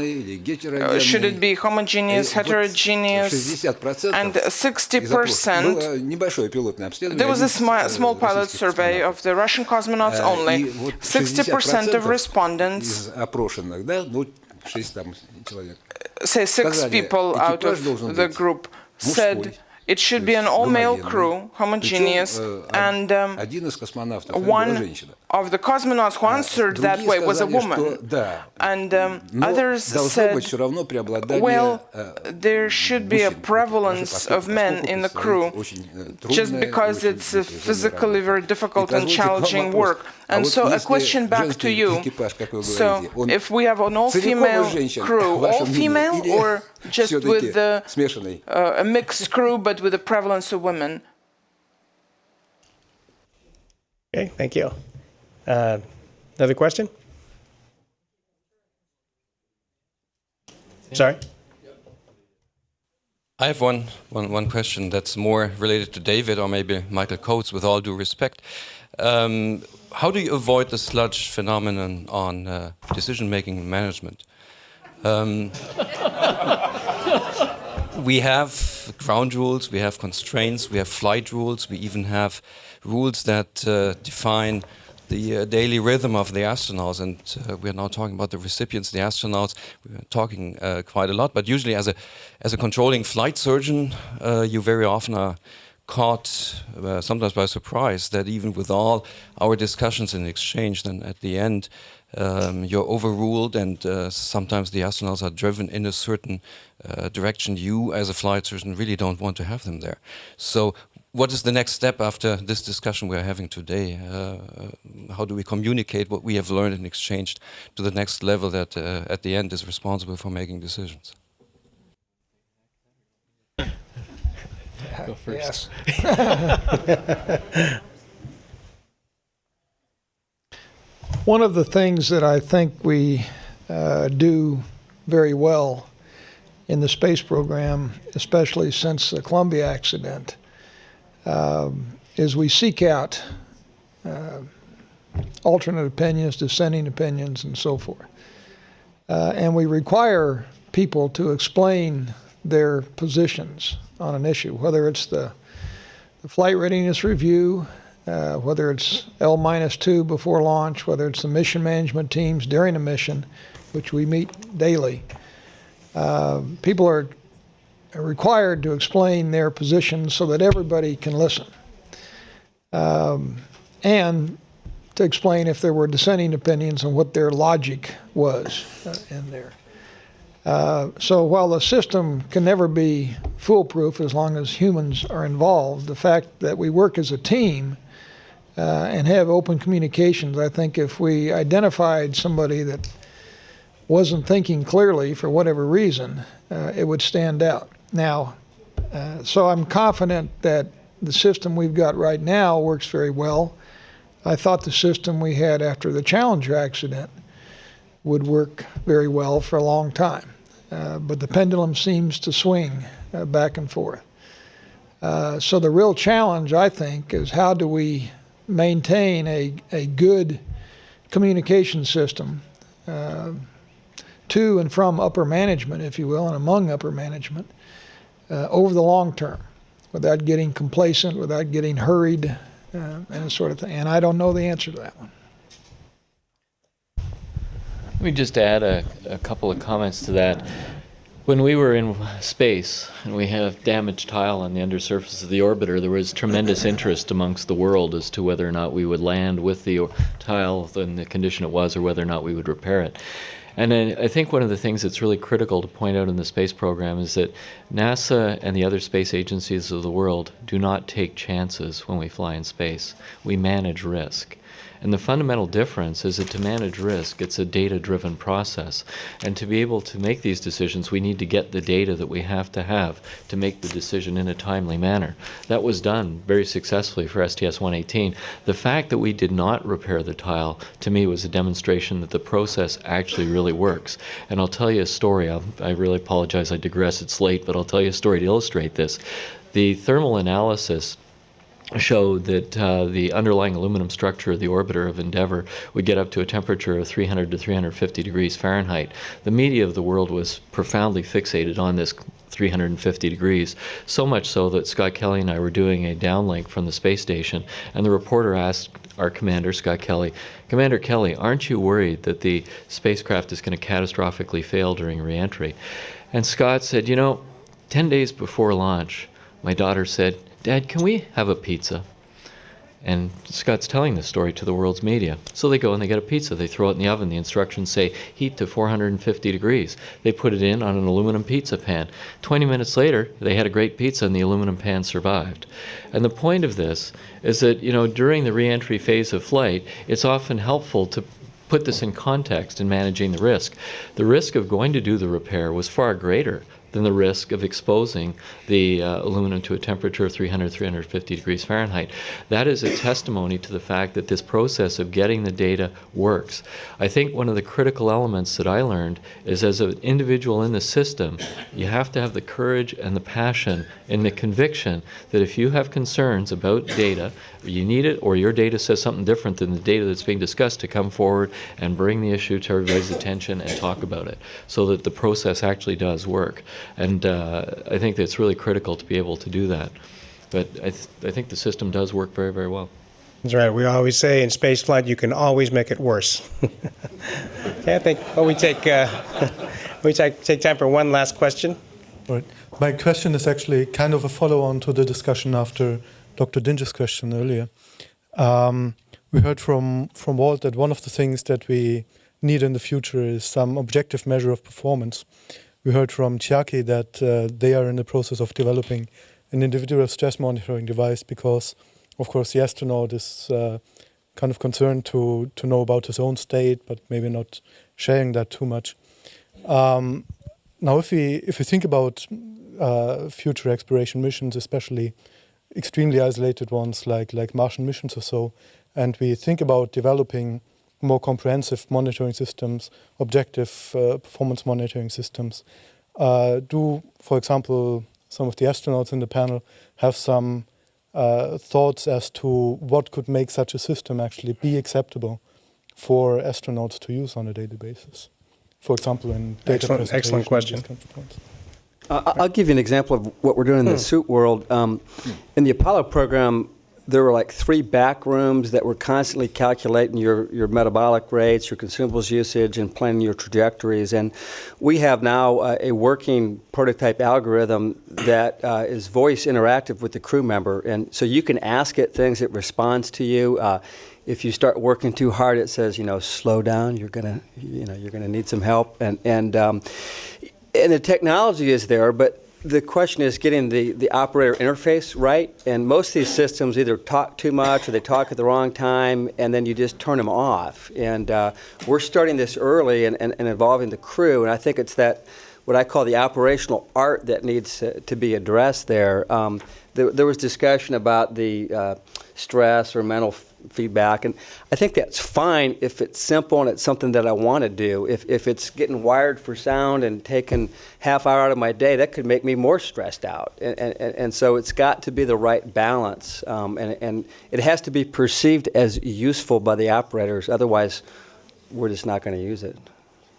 I'd just like to add a comment on that. I think the technology, as Mike says, we've got to look for the perfect application for it. For peak individual personal performance, the technology can help because you can look at your reaction time. You can say, gee, normally I'm 250 milliseconds. Today I'm 750 milliseconds. I must be fatigued, therefore I'm going to change my behavior. But individual performance is one element of it. Team performance fundamentally comes down to the willingness of the crew to buy into the concept that we're all working together to do this to the best of our ability. And as I mentioned before with 118, when we did our spacewalk training, in the beginning it was hard for us. In the end, we came together and did a phenomenal job. But it was a growth curve, and then once you get there in the end, you can read each other so well that just a simple change in voice, you know that there's a different technique that you need to be using to do what you do. So I think that technology is one element, but it fundamentally comes back to the individuals working together as a team to achieve their peak performance. Yeah, evaluation is a funny thing. I mean, I think we have to be cognizant that there are a lot of great ideas and good technologies out there, but if you're going to stress the crew out more by making them worry about this test they have to take, or that they're going to whatever the results of something's going to be, that they might be judged or not allowed to do a certain task, that could add to the stress and make the situation worse. So. But on that, I'd like to thank everyone, thank our panelists, thank everyone for hanging in there. We're running a little late. Right. Apologize, but I think it was a great not discussion. right. So thanks, everyone. About your last statement is not proper because not